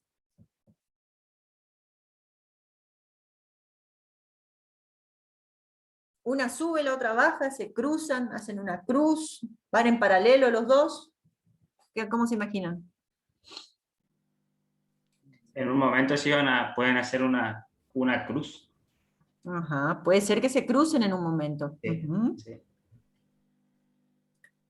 Muy bien. Entonces, vamos a ver la gráfica, ¿sí? Bueno, yo no sé si alguno es daltónico, pero le cuento que la gráfica de arriba es azul, que representa a esta línea que está acá, que dice herbívoros, que es esta línea que empieza a crecer, crecer, crecer, crecer, ¿sí? Esta línea, la de arriba, representa a los herbívoros. Y la línea, la gráfica de abajo, que es roja, representa el forraje, ¿sí? ¿Qué pasa en un momento inicial? Hay mucho forraje, meto las vaquitas se copan, se comen todo mi forraje y empiezan a, ¿qué? Aumentar la población de herbívoros, porque se están comiendo el forraje y su tasa de nacimiento es buena, ¿sí? Es menor la muerte, porque acuérdense que cada 12 meses mueren, pero tienen un 20% mensual. O sea, realmente se reproducen rápido. Entonces, si tienen forraje, comen, crecen, se reproduce mi población de vaquitas, pero ¿qué pasa con mi forraje? Al aumentar la población de vacas, el forraje empieza a decaer, ¿sí? Y esto va a llegar a un punto en donde el forraje que hay no es suficiente para mantener a la población de vacas, y eso que yo no estoy sacando forraje para vender, ¿eh? Es lo que consumen ellos nomás. ¿Sí? Entonces el forraje que hay en mi campo no es suficiente para poder atender a esa población de vacas, y entonces, ¿qué pasa? La población de vacas empieza a disminuir, o sea, se empiezan a morir más de lo que nacen. ¿Sí? O sea, podríamos decir que llevamos para el asado las vacas, pero bueno, cada 12 meses mueren. Se van las vaquitas, cada vez hay menos cantidad de vacas, pero ¿qué pasa? Al disminuir la población de vacas, ¿qué pasa con mi forraje? Empieza a aumentar. Se disminuye la población de vacas y el forraje aumenta, ¿sí? Y acá es donde podríamos decir que se cruzan. Porque uno disminuye y el otro aumenta. ¿Y cuántas veces sucede este ciclo en que llega un punto en donde la población de vacas empieza a crecer, mi forraje empieza a disminuir, otra vez un punto de tolerancia en donde no es suficiente el forraje para mantener a las vacas, entonces las vacas empiezan a morir, y mi forraje se empieza a recomponer nuevamente, ¿sí? Y esto sucede, ¿cuántas veces? Una X cantidad de veces, ¿hasta qué cosa? Hasta que ambas poblaciones encuentran un equilibrio. Un equilibrio. La tasa de nacimientos de las vaquitas con la tasa de crecimiento del forraje encuentran un punto de equilibrio natural en donde crece el forraje a la velocidad suficiente como para mantener a las vaquitas, y las vaquitas nacen lo suficiente como para consumir el forraje que hay. Esto sucede en todos los sistemas, ¿sí? Entonces, hay oscilaciones iniciales, ¿sí?, de ambas variables, una creciente y la otra decreciente, porque obviamente una depende de la otra de manera inversa. Y esto va a suceder en el tiempo, estas oscilaciones se van a extender en el tiempo hasta que llega un punto en donde encuentran el equilibrio, ¿sí? La velocidad de este comportamiento oscilatorio va a depender de las tasas y de los valores de las tasas. Si, por ejemplo, yo les digo, estamos hablando de un modelo productivo en donde yo no quiero tener, estamos hablando de pérdidas y de ganancias, por ejemplo, de plata que meto y plata que puedo cobrar, y yo digo, bueno, mi corazón y mi bolsillo no aguantan oscilaciones tan fuertes. ¿Cómo podemos hacer para que estas oscilaciones sean menos en el tiempo o que no tengan picos tan acentuados? Y ahí es donde empezamos a jugar con las tasas y los valores. ¿Sí? Encontramos una manera en que mi negocio pueda soportar estos picos hasta que el sistema encuentre el equilibrio, ¿sí? Estas oscilaciones que se dan en el sistema al principio, mientras las variables se relacionan hasta encontrar un punto de equilibrio, se llama el efecto silla mecedora. No sé si ustedes se acuerdan de las películas o alguno habrá visto en la casa de su abuela esas sillas mecedoras, ¿sí? En donde vos tenés un impulso inicial y dada la velocidad de ese impulso te estás moviendo y amacando hasta que te quedás quieto nuevamente. Y ahí otra vez metes un impulso inicial y volvés a tener oscilaciones. Bueno, de ahí viene el nombre de silla mecedora, ¿sí? ¿Por qué? Porque dependiendo la velocidad o la fuerza del impacto inicial, o sea, dependiendo de los valores de las tasas al momento inicial, es cuánto van a durar las oscilaciones en el tiempo y qué tan pronunciados van a ser esos picos, ¿sí? Pero naturalmente salvo que haya algún tipo de influencia aparte de las que estamos analizando, los sistemas tienden naturalmente al equilibrio. Acá lo que hicimos simplemente fue cruzar las variables, las dos gráficas, ¿sí? Estas están en función de los valores que tienen cada una de ellas, pero si las cruzamos, ¿sí?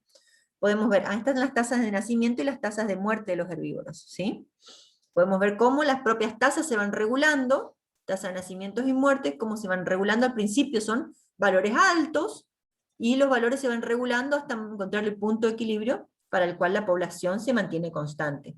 ¿Sí? Obviamente que las tasas que vamos a encontrar en este punto no van a ser las mismas que están acá.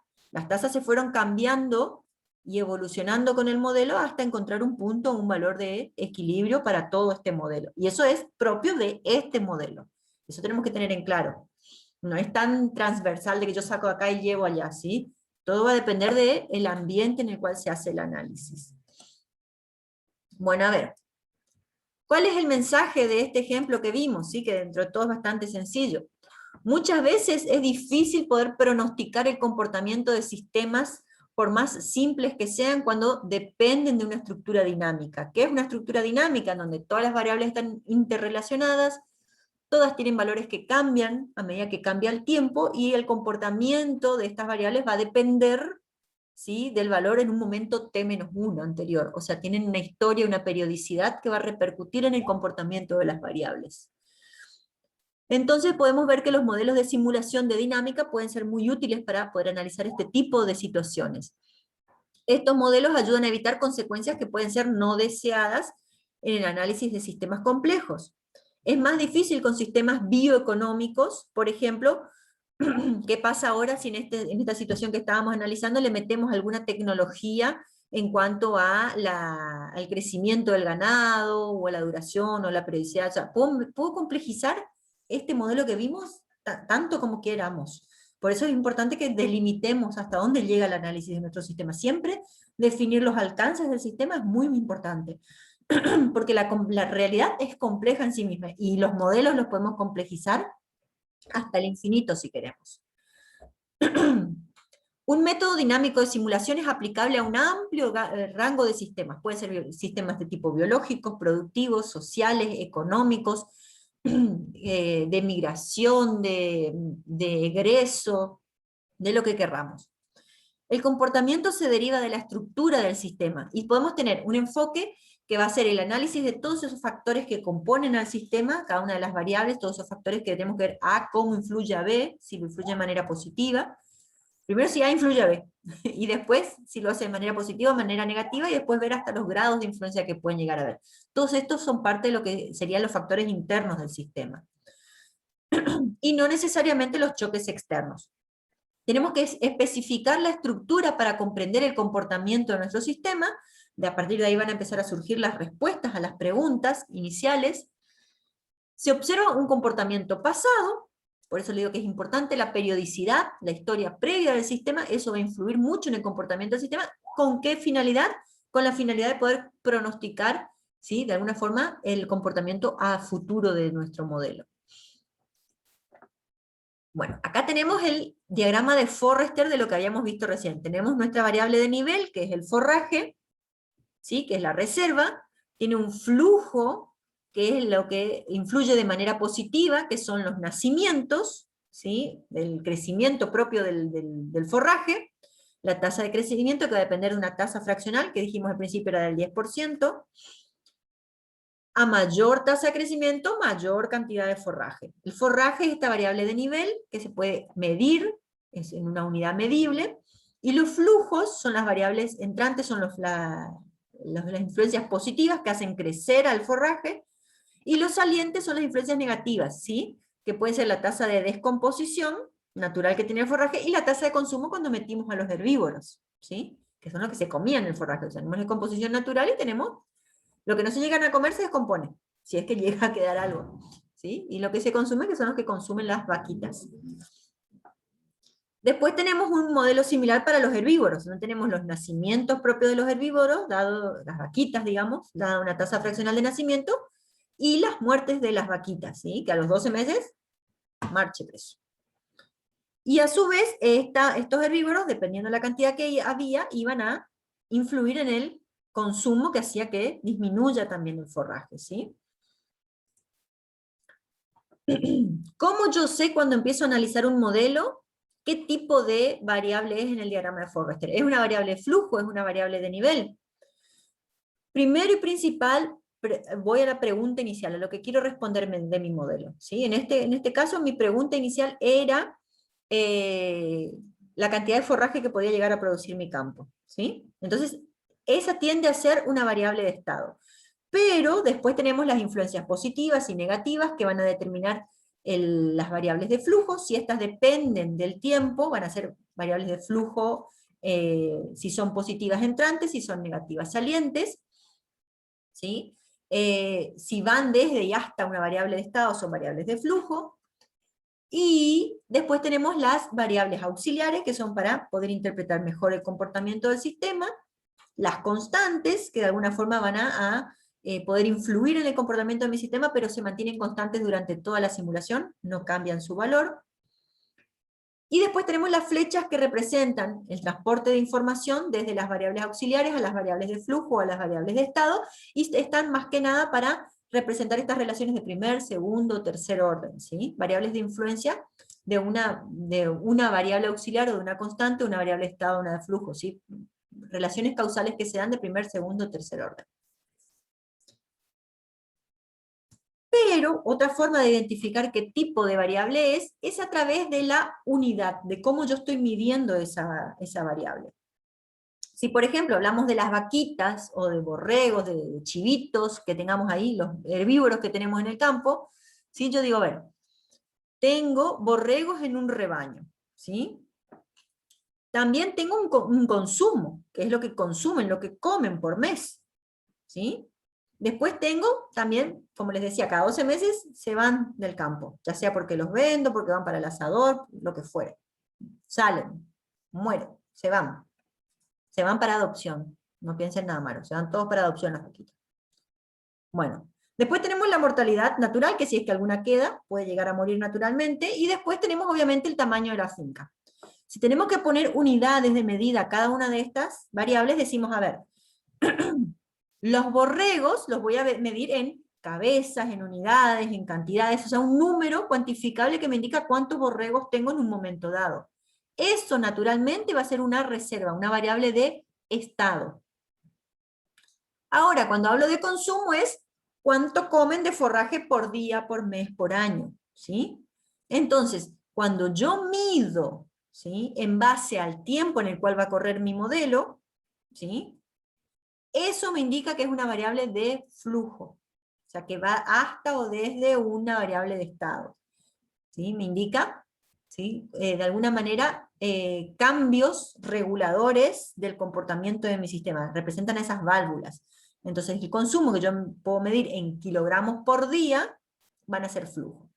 Si yo hablo de las ventas de animales, ¿sí?, de esos animales que yo mando para adopción, ¿sí?, del campo, se van para adopción, hablo de una cantidad de animales por mes que se van del campo, ¿sí? Como es una cantidad que va a ir variando a través del tiempo, que va a determinar el comportamiento de mi sistema a través de estas válvulas, ¿sí?, es cantidad de animales que se van por mes del campo. Es una variable de flujo. Después tenemos la mortalidad, por ejemplo en el caso de las ballenas, cuántas ballenas se mueren al año, entonces ahí tengo una variable de flujo, ¿sí? Otra variable de análisis puede ser el tamaño de mi finca, cuántas hectáreas tengo, ¿sí? Hablamos de una unidad de medida, ¿sí?, cuantificable y medible, es una reserva o variable de estado. Y de esa forma voy identificando si son flujos o estados. Bueno, las tasas en nuestro modelo, ¿sí?, por ejemplo la tasa de nacimientos, la tasa de muerte, ¿sí?, la tasa de adopción de las vaquitas, todas esas tasas pueden representarse a través de constantes en el modelo que van a influenciar a las variables de flujo o a las variables auxiliares. En nuestro caso teníamos una tasa de nacimiento de las vaquitas que dependía de la población que tenía en un momento dado por, en este caso, por ejemplo, 0,20. Eso me indicaba cuántas cabezas de ganado, cuántas vaquitas o cuántos animales tenía en el campo en un momento dado, ¿sí?, que son los herbívoros, o vaquitas, o chivitos, lo que sea, por la tasa de nacimiento que va a estar dado por un valor mensual. Mensual porque mi modelo corría en meses. Si mi modelo corre en años, tiene que ser un valor anual. Todo va a depender del tiempo en el cual va a correr mi modelo. Entonces esas tasas o esos valores van a tener que estar expresados en la misma unidad de tiempo en la cual va a correr mi modelo. Lo mismo en las variables de flujo, ¿sí? Entonces, los nacimientos de los herbívoros va a estar dado por la cantidad de herbívoros que tengo en un momento dado por la tasa de nacimiento mensual. Lo mismo con las muertes, ¿sí? La población dividido la longevidad promedio me va a dar la tasa de muertes, es la población por la tasa de muertes. Y de esa manera tengo la cantidad de muertes que se da por unidad de tiempo según la unidad en la que corra mi modelo. Por ejemplo, en meses, ¿sí? Las muertes de los herbívoros va a estar dado por los herbívoros dividido la longevidad. Una relación inversamente proporcional indica la disminución, ¿sí? Del valor de la variable. Y la tasa de muerte de los herbívoros por mes va a ser la cantidad de herbívoros que tengo por la cantidad de la tasa de muertes que tengo mensualmente. Y de esa forma voy determinando la cantidad de muertes, ¿sí? Y la cantidad de herbívoros o la cantidad de vaquitas que tengo en un momento en el campo va a depender de qué cosa. De esa cantidad que tengo en un momento t-1 anterior, multiplicado por la tasa de nacimiento, que me va a sumar vaquitas nuevas, y esa misma tasa en el momento t-1 anterior, multiplicado por la tasa de muerte, que me va a indicar cuántas murieron. ¿Sí? Entonces tengo los herbívoros en un momento dado, más los nacimientos, menos las muertes. Eso voy a tener los herbívoros en el momento t+1. ¿Sí? Y así se va dando la evolución del modelo. ¿Sí? Desde un momento t⁻0 inicial hasta un t⁻n final. De esa forma va a ir evolucionando el modelo. Al final del modelo puedo analizar no solamente los valores finales, por eso le digo, no es solamente un número lo que obtengo, sino que es toda una gráfica. Es todo un conjunto de valores, y lo que más analizo no son solamente los valores, sino su evolución y la relación de esas funciones. Se analizan mucho las gráficas en estos modelos. El tamaño de la población va a estar determinada por la tasa de nacimientos y la tasa de muertes, ¿sí? La tasa de nacimientos y muertes va a determinar cuánta población tengo en un momento dado. Puede haber una doble relación o relación de causa doble vía a través del tiempo, por cada una de estas variables. Esto se llama retroalimentación o feedback. ¿Por qué? Porque la población afecta a los nacimientos, y los nacimientos afectan a la población, y la población afecta a las muertes, y las muertes afectan a la población. Entonces se da como una retroalimentación de las variables, ¿sí? Los modelos de diagrama de dinámica de sistemas son estructuras con reservas y flujos, y siempre van a haber ciclos de retroalimentación entre las variables que componen al modelo. La retroalimentación que existan estas relaciones de primer, segundo, tercer orden son importantes, encontrarlas y detectarlas en el sistema, pero también los bucles. Tenemos que encontrar los bucles negativos y los bucles positivos. Todo sistema tiene bucles negativos y bucles positivos, que llevan naturalmente al equilibrio del sistema. Y este es el diagrama causal del modelo de Forrester que vimos anteriormente, ¿sí? Tenemos nuestro forraje, ¿sí? Que tiene una tasa de crecimiento del forraje que hace que vaya creciendo el forraje. Acá tenemos bucles positivos, ¿sí? Acá tenemos la descomposición, acá tenemos el bucle negativo, ven acá, el bucle negativo, que a mayor crecimiento, mayor forraje, a mayor descomposición, menor forraje, ¿sí? Entonces tenemos el bucle positivo y el bucle negativo. Y esto que vemos acá es porque cuando aumenta mucho el forraje, la tasa de crecimiento, ¿qué pasa? Disminuye. ¿Sí? Por eso lo decíamos el tema de la densidad que hay en una cantidad de metros cuadrados. Entonces cuando hay muchísimo forraje, la tasa de crecimiento disminuye. Y eso afecta también obviamente al crecimiento del forraje. Por otro lado tenemos a los herbívoros, ¿sí? Con su tasa de nacimiento propia de los herbívoros, ¿sí? Y su tasa de muerte. Entonces tengo acá un bucle positivo y acá tengo un bucle negativo, que hace que disminuya la cantidad de herbívoros, ¿sí? Y a su vez tenemos los herbívoros que van a consumir el forraje, a más herbívoros más consumo, y a mayor consumo menor cantidad de forraje. Entonces ahí se da el bucle negativo, ¿sí? El forraje hace que, a su vez, cuando hay mucho forraje, aumenta el consumo de forraje por herbívoros, aumenta su longevidad promedio. Si disminuye el forraje, obviamente que va a disminuir la longevidad promedio. Ven que yo acá digo, si este aumenta, este otro aumenta, relación positiva. Si este aumenta, este otro disminuye, relación negativa. Si este disminuye, este también disminuye. Es una relación positiva, porque los dos van en la misma dirección. ¿Sí? Vean que tienen que ir en la misma dirección las variables. Entonces sean relaciones inversamente proporcional o directamente proporcional. ¿Sí? O los dos aumentan o los dos disminuyen, o uno aumenta y el otro disminuye, y viceversa. ¿Sí? Y ahí vemos cómo se van dando los bucles negativos y los bucles positivos, ¿sí? En primer, segundo y tercer grado de influencia. ¿Sí? Bueno, y acá les hice un modelo de depredadores, le puse, creo que está el modelo si se lo quieren bajar, en donde tenemos un modelo común de depredadores, este un poquitito más complejo, ¿sí? Los juveniles, los adultos y los depredadores. A ver qué me dicen acá. Básicamente la diferencia entre estos métodos analítico y dinámico es que en los analíticos se puede predecir los valores de las variables, y en dinámica siempre dependen del tiempo, los valores de las variables.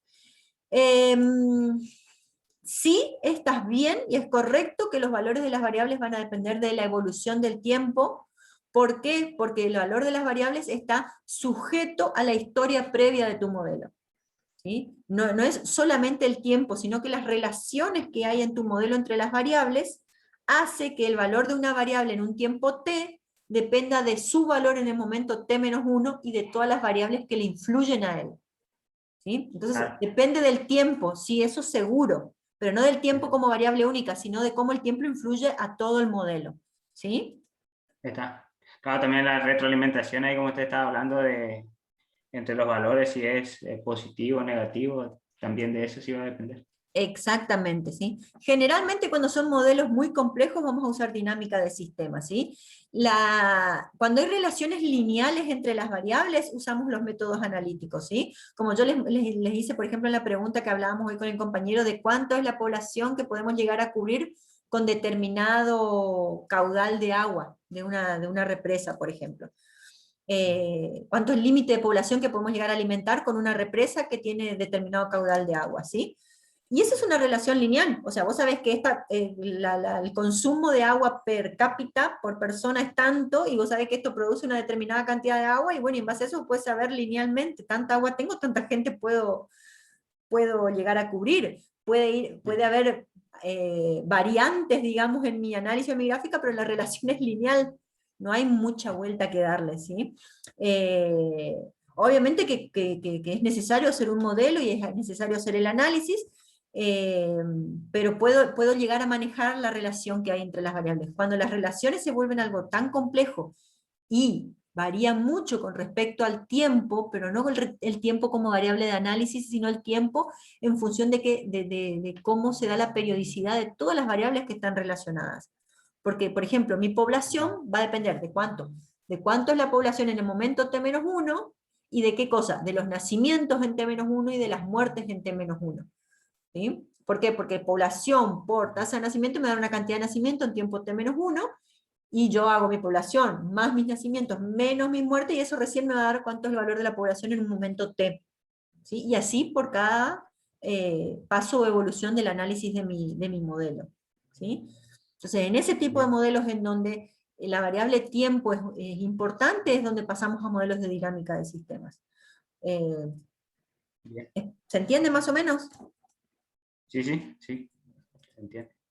Bueno, acá tienen otro ejemplo de la población de conejos, ¿sí? Donde también tenemos nacimientos con tasa de nacimientos, tenemos las muertes, pero acá también la población va a estar normalizada por una capacidad de carga que va a depender del tamaño del campo, o de la capacidad productiva del área donde los estoy criando, y eso va a hacer que obviamente las muertes vayan aumentando o disminuyendo en base a la capacidad de carga del lugar en donde se está haciendo la crianza de conejos, ¿sí?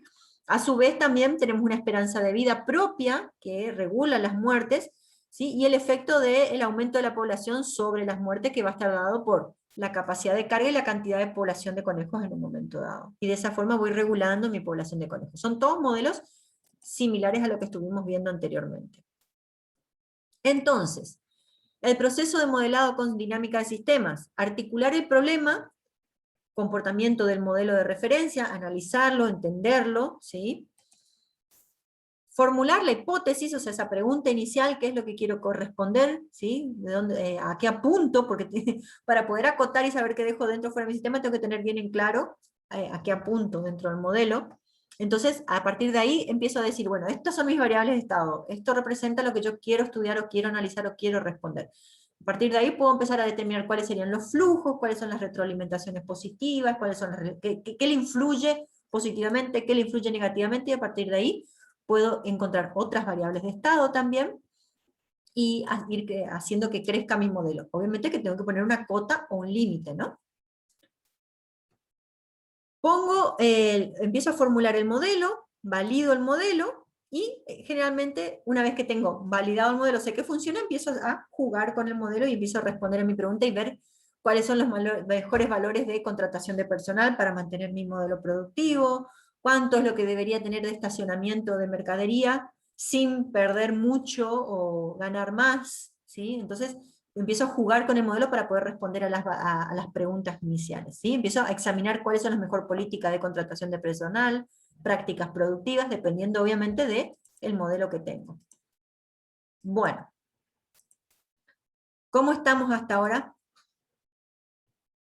Quedamos 3 nomás, ¿qué pasó con el resto? ¿Se fueron? Bien, profe. ¿Estamos bien?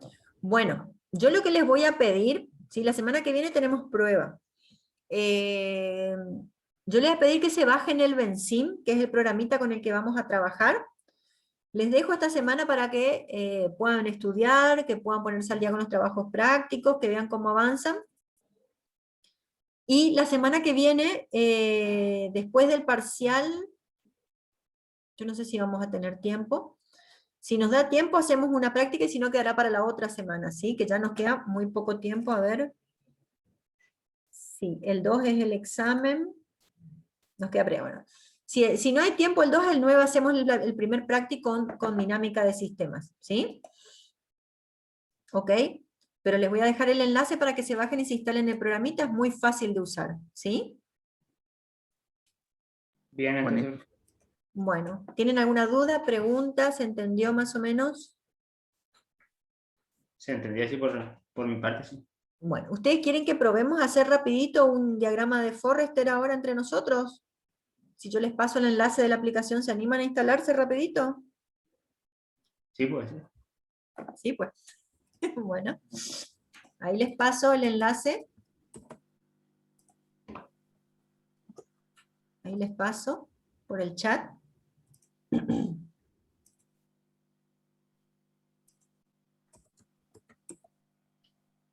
Se tiene que instalar la versión trial.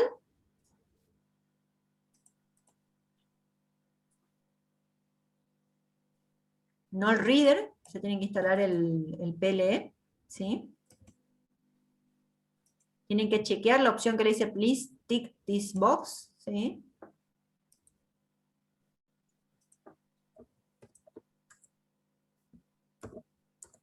Ponen su mail.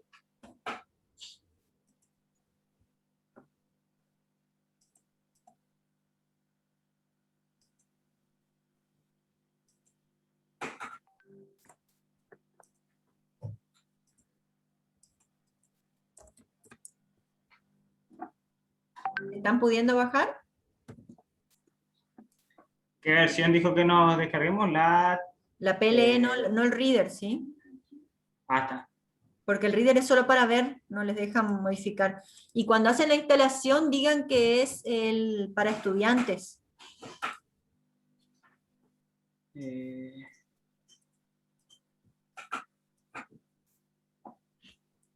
Hola.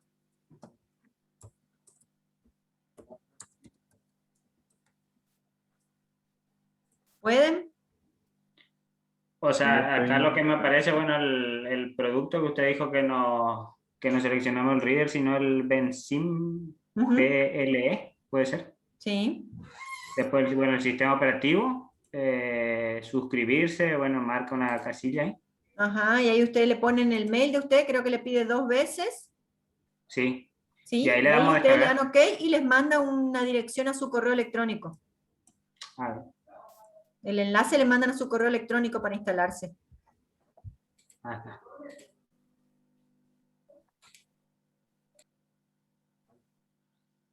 Gabriel, vení. Papi está hablando por teléfono, hijo. Un ratito. Pásame. Avísenme cuando instalaron, ¿sí? Se descargan. Miren bien que cuando van a instalar, gente, les dice instalar la versión de prueba de 60 días, instalar para uso comercial o la licencia, ¿sí? La licencia de la versión PLE, ¿sí?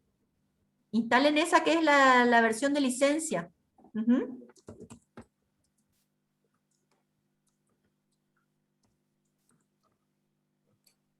A mí no me dio para elegir, a mí ya me descargó directamente un punto Bueno, exe, me bueno, parece. está bien. Miren que ustedes tienen una versión de prueba de 60 días, una que es con licencia y otra que es para fines académicos, públicos. ¿Sí? Pongan esa que es para fines académicos, para estudio.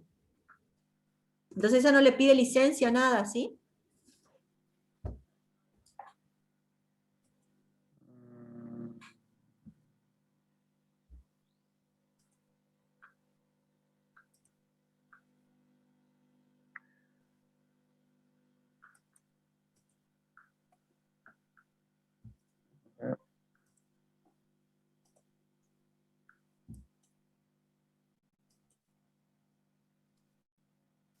¿Pudieron?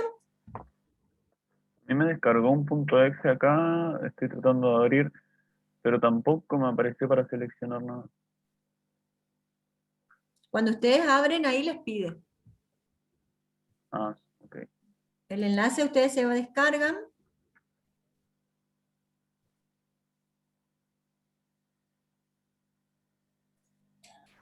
Instalemos la versión para Para investigación, para estudiantes, creo que es el del medio. académica, sí. ¿Sí? Yes. Para research es Sí. investigación, academic, Personal, students, sí. Uso Sí. personal, sí. La del medio creo que es. Sí. Bien.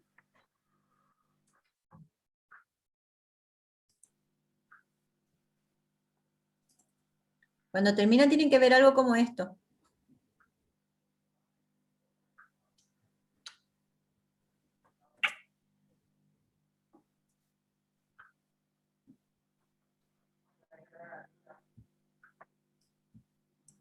Uy, se me fue. ¿Están viendo el Benzim?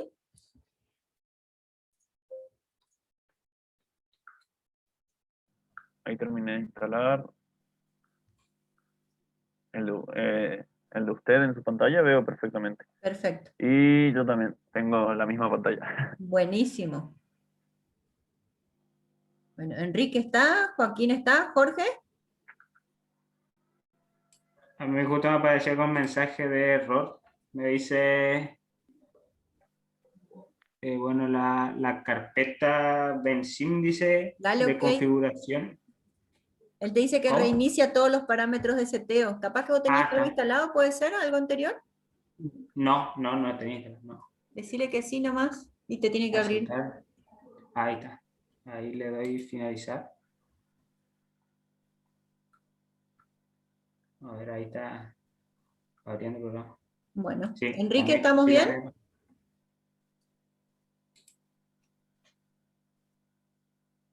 Bueno, yo avanzo, ¿podemos avanzar? Y ahí ustedes van viendo. A ver. Ah, sí Sí puede, pude, sí por pude, Enrique. sí pude, bien, está. Bueno, lo primero que tienen que hacer, vamos a hacer un modelo sencillo, pero para familiarizarnos con el entorno, ¿sí? Obviamente que tenemos los controles propios de nuevo, abrir, guardar, imprimir, ¿sí? Copiar, pegar, todo propio de cualquier programita, ¿sí? Acá lo que tenemos que, y acá tenemos las variables para ir poniendo las auxiliares, las de nivel, ¿sí? Las flechas y los flujos, ¿ven? Estas son las variables que vamos a usar para crear nuestro modelo. Las otras funciones vamos a ir viendo a medida que avanzamos. Por ahora, para iniciar nuestro modelo, tenemos que ir acá en la opción que dice Model, ¿sí? Settings, y acá dice cuál es mi tiempo inicial, ¿sí? En el cual voy a correr mi modelo, ¿sí? Supongamos que quiero correr por un año, ¿sí?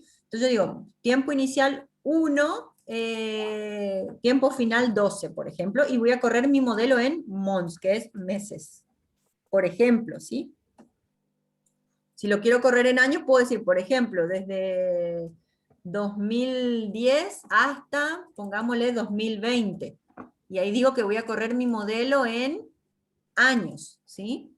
Lo importante es que yo sepa en qué unidad de tiempo voy a correr mi modelo y eso va a depender de las tasas que yo utilice en mi modelo, ¿sí? Por ahora vamos a poner 1 a 12, y vamos a correr por un año, por ejemplo, y ponemos meses, ¿sí? Una vez que definimos el tiempo inicial y final en que va a correr mi modelo, doy OK.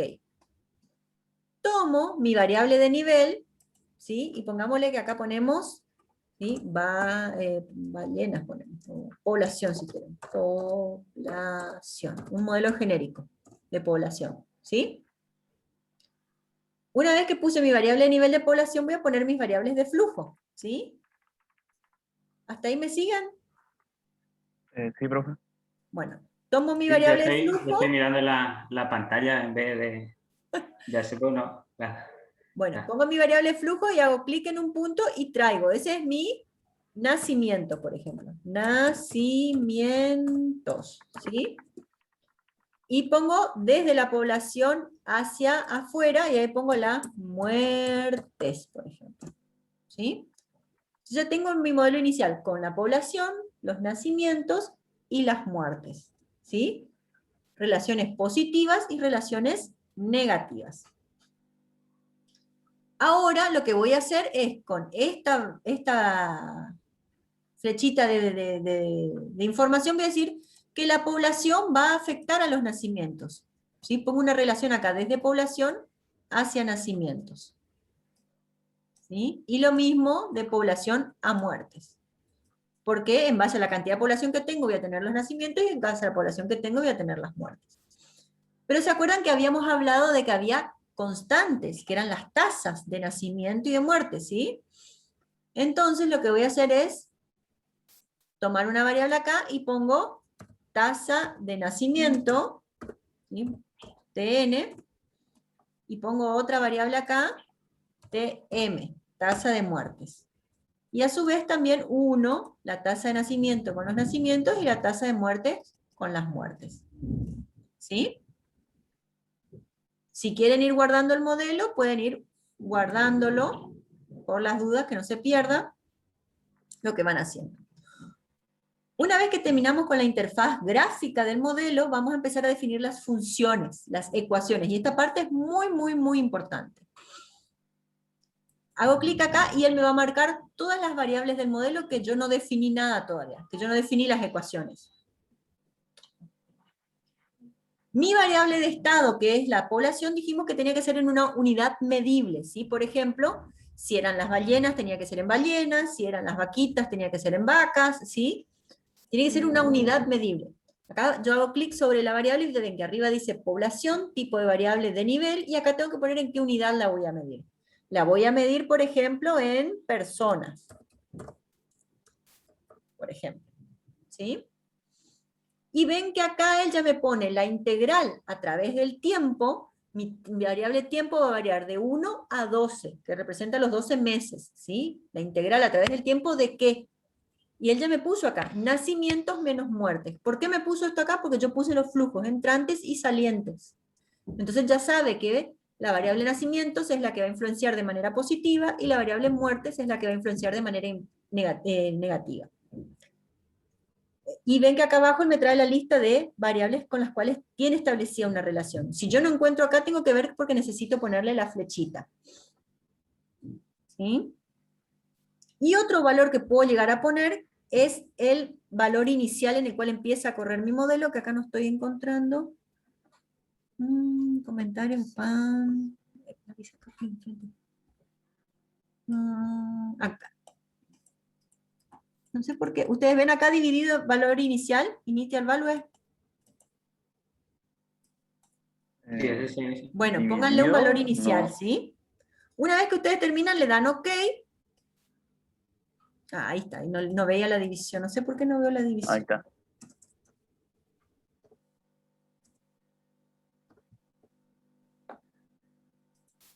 Bueno, valor inicial le ponen, por ejemplo, qué sé yo, empecemos con una población de 1000 personas, ¿sí?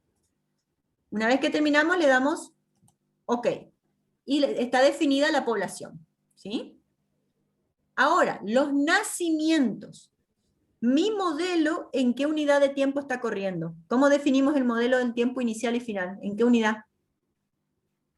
En meses. En meses. ¿Y la población en qué estamos midiendo? ¿En? Unidades, pues, no. Sí, en personas le pusimos. En personas. En personas. Bueno, entonces, si mi modelo corre en meses y mi variable de nivel con la cual está relacionada la variable de flujo corre en personas, esta variable de flujo va a tener que ser sí o sí medida en la unidad personas meses. ¿Sí? O sea, en la misma unidad en la que corre mi variable de población, dividida la unidad de tiempo en la que corre mi modelo. ¿Sí? Entonces, tanto nacimientos como muertes se van a tener que medir en personas mes. ¿Sí? ¿Vieron que acá pusimos personas? ¿Sí? Entonces venimos en nacimientos y decimos que nacimientos es una variable auxiliar que se va a medir en personas, tengo que poner en el mismo, de igual como escribí allá, personas, no es lo mismo persona que personas. Voy a escribir igual que escribí allá, personas, dividido, y acá pongo la variable en la que corre mi modelo, month, meses, ¿sí? La ecuación de mi variable de flujo nacimientos va a ser la población multiplicado por la tasa de nacimientos. Y nada más. Una vez que termino le doy OK. Con las muertes voy a hacer lo mismo. Vengo a muertes, es una variable auxiliar, y la unidad, como yo ya la definí, la puedo seleccionar acá. Personas month. Y la ecuación va a ser la población por la tasa de muertes. OK.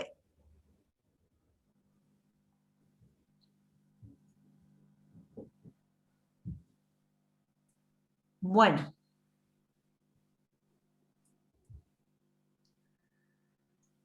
Ahora, si yo mi variable de nacimientos la definí como población por tasa de nacimientos, ¿ven la formulita ahí? Sí, está bien. ¿Están viendo la fórmula? Población Sí, por esa tasa de es. nacimientos. Sí. Sí, sí, Bien. sí, sí. Población dijimos que se medía en personas, ¿sí? Y nacimientos en personas mes, porque es la variable en la que corre mi modelo. Si población se mide en personas, ¿sí? Esto yo les escribo acá, después borro, ¿sí? Población por tasa de nacimientos va a ser igual a nacimientos, ¿sí? Nacimientos vamos a medir en personas dividido meses. Yo esto acá estoy escribiendo para que ustedes vean nomás, ¿sí? Y población estamos midiendo en personas, ¿sí? ¿Cuál debería ser la unidad de tasa de nacimiento? Si de este lado tengo personas y de este lado necesito personas mes, ¿de qué unidad debería ser tasa de nacimiento?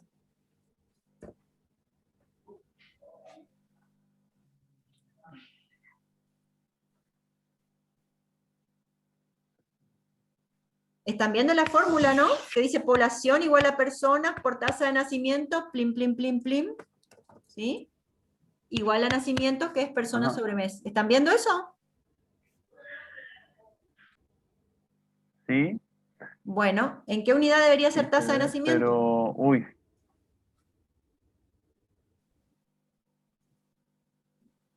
¿Personas año, no? No. No. Acá tengo O personas personas. mes también. Acá tengo personas, ¿sí? De este lado tengo personas. Ajá. Y del otro lado de la igualdad también tengo personas. ¿Qué me está faltando? ¿Qué tengo acá? Meses. 1 Por eso, sobre meses. ¿Sí? Porque población está en personas. Ah, Yo de este lado claro. necesito, ¿sí? Necesito personas mes. Entonces mi tasa va a ser 1 sobre mes. ¿Se acuerdan que cuando vimos allá en la presentación yo le dije que la tasa va a ser Claro, dependiendo de la unidad de tiempo en la cual corre mi modelo. ¿Se acuerdan? Que es muy importante que la tasa esté expresada siempre en la misma unidad. claro, Si claro. mi tiempo corre en años, mi tasa tiene que estar expresada en años. Si mi tiempo corre en meses, mi tasa tiene que estar expresada en meses, ¿sí? Bueno, todo esto yo borro porque era solamente para que ustedes vean las unidades. Acá en nacimiento va a quedar simplemente población por tasa de nacimiento. Pero yo quería que ustedes vean por qué, ¿sí? La variable nacimiento es igual a población por tasa de nacimiento y se mide en personas mes. Pero ahora yo voy a la tasa de nacimiento y la unidad de tasa de nacimiento va a ser 1 sobre mes. ¿Sí? Y acá yo puedo poner un valor constante, por ejemplo 10, y yo defino que es de tipo constante. ¿Sí? Por ejemplo, 10% mensual, es la tasa de nacimientos. ¿Sí? Y lo mismo va a pasar con las muertes, ¿sí? Las tasas de muerte las voy a tener que medir, como ya definí, puedo usar directamente 1 sobre mes, y acá defino, por ejemplo, una tasa de nacimiento de 0.08, una tasa de muerte. ¿Sí? Y guardan el modelo. Por las dudas le ponen prueba inicial, prueba personas, modelo inicial, como quieran. Le va a generar un archivo .mdl. ¿Sí? Ese archivito .mdl van a guardarlo en una carpetita y todas las simulaciones que corramos va a ir generando archivos en la misma carpetita, ¿sí? Esos nombres yo los puedo poner acá, ¿sí? Prueba 1, por ejemplo. Acá arriba pongo donde dice simulación, el nombre del archivo del resultado final de la simulación. Esto le va a generar un archivito en la misma carpeta donde ustedes guardaron el modelo, con los resultados de la simulación. Y así podemos correr varias veces. Una vez que definimos entonces, acá en Model Settings, el tiempo inicial y final, dibujamos nuestro modelo y definimos las funciones y los valores de las unidades, estamos listos para correr una prueba. ¿Ven esta flechita verde que está acá que dice Simulate? Bueno, corro y no me tiró ni un error. ¿Cómo yo sé que no me tiró ni un error? Porque si no aparecerían los errores. Pero si no, ustedes pueden venir acá en Model, Check Model, y me dice el modelo está ok, Model, Units Check, y me dice que las unidades están bien. Si yo tengo algún problema de relaciones o de unidades, él ya me va a avisar dónde está para que lo pueda arreglar. Pero es importante, como ustedes ven, que los valores de las variables y de las unidades estén bien definidas. Y ustedes dicen, pero profesora, yo aprieto acá, y me dice que ya existe, ¿y dónde veo el resultado? Ah, ahí empieza a jugar estas gráficas que tenemos acá, ¿sí? Si yo me paro en población y aprieto este botón que dice gráfico, ahí él me muestra el modelo, cómo evoluciona mi población. ¿Están viendo la gráfica de población? Sí, sí. ¿Es de tipo? Constante, o sea, constante que aumentando. Creciente, es una relación creciente, ¿sí? Creciente, creciente. ¿Por qué es creciente? Porque yo le puse una tasa de nacimientos de 10% y una tasa de muerte de 8%. Entonces, nacen más de los que se mueren, ¿sí? Ahora, si yo vengo acá en tasa de nacimiento, ¿sí? Y le pongo 0.08 a este, ¿sí? Y vengo a la tasa de muertes. Ahí sí hace constante. Y si le pongo 0.08 a los dos, sí. Vamos a ponerle 0.08 a los dos, ok. ¿Sí? Vengo acá y pongo prueba 2 y corro el modelo, ¿sí? Elijo la variable población y pido el gráfico y ahí me va a mostrar. La prueba 1 es esta roja creciente hacia arriba. Y la prueba 2 es esta constante. ¿Por qué? Porque en ese caso las tasas eran iguales. Si yo ahora vengo acá y aumento la tasa de muertes, le pongo 10 a la tasa de muertes, y corro otro modelo, prueba 3 por ejemplo, y vengo y miro, ahí me dice, la prueba 1 es la verde, la de acá arriba, que era creciente, porque la tasa de nacimientos era mayor que la de muerte. La prueba 2, en donde todos tenían la misma tasa, se mantenía constante. Y la prueba 3, en donde la tasa de muertes era mayor que la de nacimientos, ¿qué pasa con mi población? Disminuye. Disminuye, descrece. Otro gráfico muy interesante es este de tira de causas, en donde me muestra, por un lado, la población y demuestra las tasas de nacimientos y de muerte, cómo fueron cambiando, ¿ven? Entonces puedo comparar cómo en un modelo las tasas crecen, en otro modelo las tasas disminuyen, los nacimientos y las muertes. Cómo los nacimientos crecen y las muertes crecen, ¿sí? Dependiendo del modelo. Por ejemplo, en el primer modelo, en donde la población va creciendo, obviamente los nacimientos van creciendo, que es este modelo que está acá, el verde, y las muertes también van creciendo, porque la población crece, al crecer va a haber más muertes, pero no crecen a la misma velocidad. Hay más nacimientos que muertes, por eso el gráfico es creciente. En el segundo caso, que es la prueba 2, donde las tasas están iguales, los nacimientos, las muertes son todas iguales. No es que no se muere la gente, sino que se mueren y nacen a la misma velocidad. Entonces la población se mantiene constante. Y la tercera prueba, la decreciente, vemos que obviamente que la tasa de nacimientos va disminuyendo porque disminuye la población. Al haber menos población hay menos muertes, pero mi tasa de nacimientos es menor que la de muertes. Por ende no se recupera tan rápido, ¿sí? Y por eso mi población va decreciendo. Más allá de los gráficos, tenemos estas otras herramientas que están acá, que puedo ver los valores de las variables a través del tiempo, los puedo ver de manera horizontal o vertical. Ven que acá yo veo el tiempo como fue avanzando de 1 hasta 12 y los valores que fue teniendo la población y los valores que fueron teniendo los nacimientos y las muertes en cada caso, ¿sí? Para cada una de las pruebas. ¿Sí? Estos valores todos se pueden exportar y se pueden trabajar después. Pero más o menos quería que tengan un pantallazo inicial de cómo trabaja la herramienta, después vamos a ver cosas más complejas, ¿sí? Pero con esto tienen como para practicar y divertirse un poco y probar y entender los conceptos iniciales de lo que estuvimos viendo con respecto a dinámica de sistema. Un modelo básico de población. Después vamos a ir complejizándolo más, ¿sí? ¿Estamos? Buenísimo. Estamos entonces, profesor. Nos vemos la semana que viene. Gracias. Hasta luego, profe, Hasta entonces. luego, chao, chao. Chao.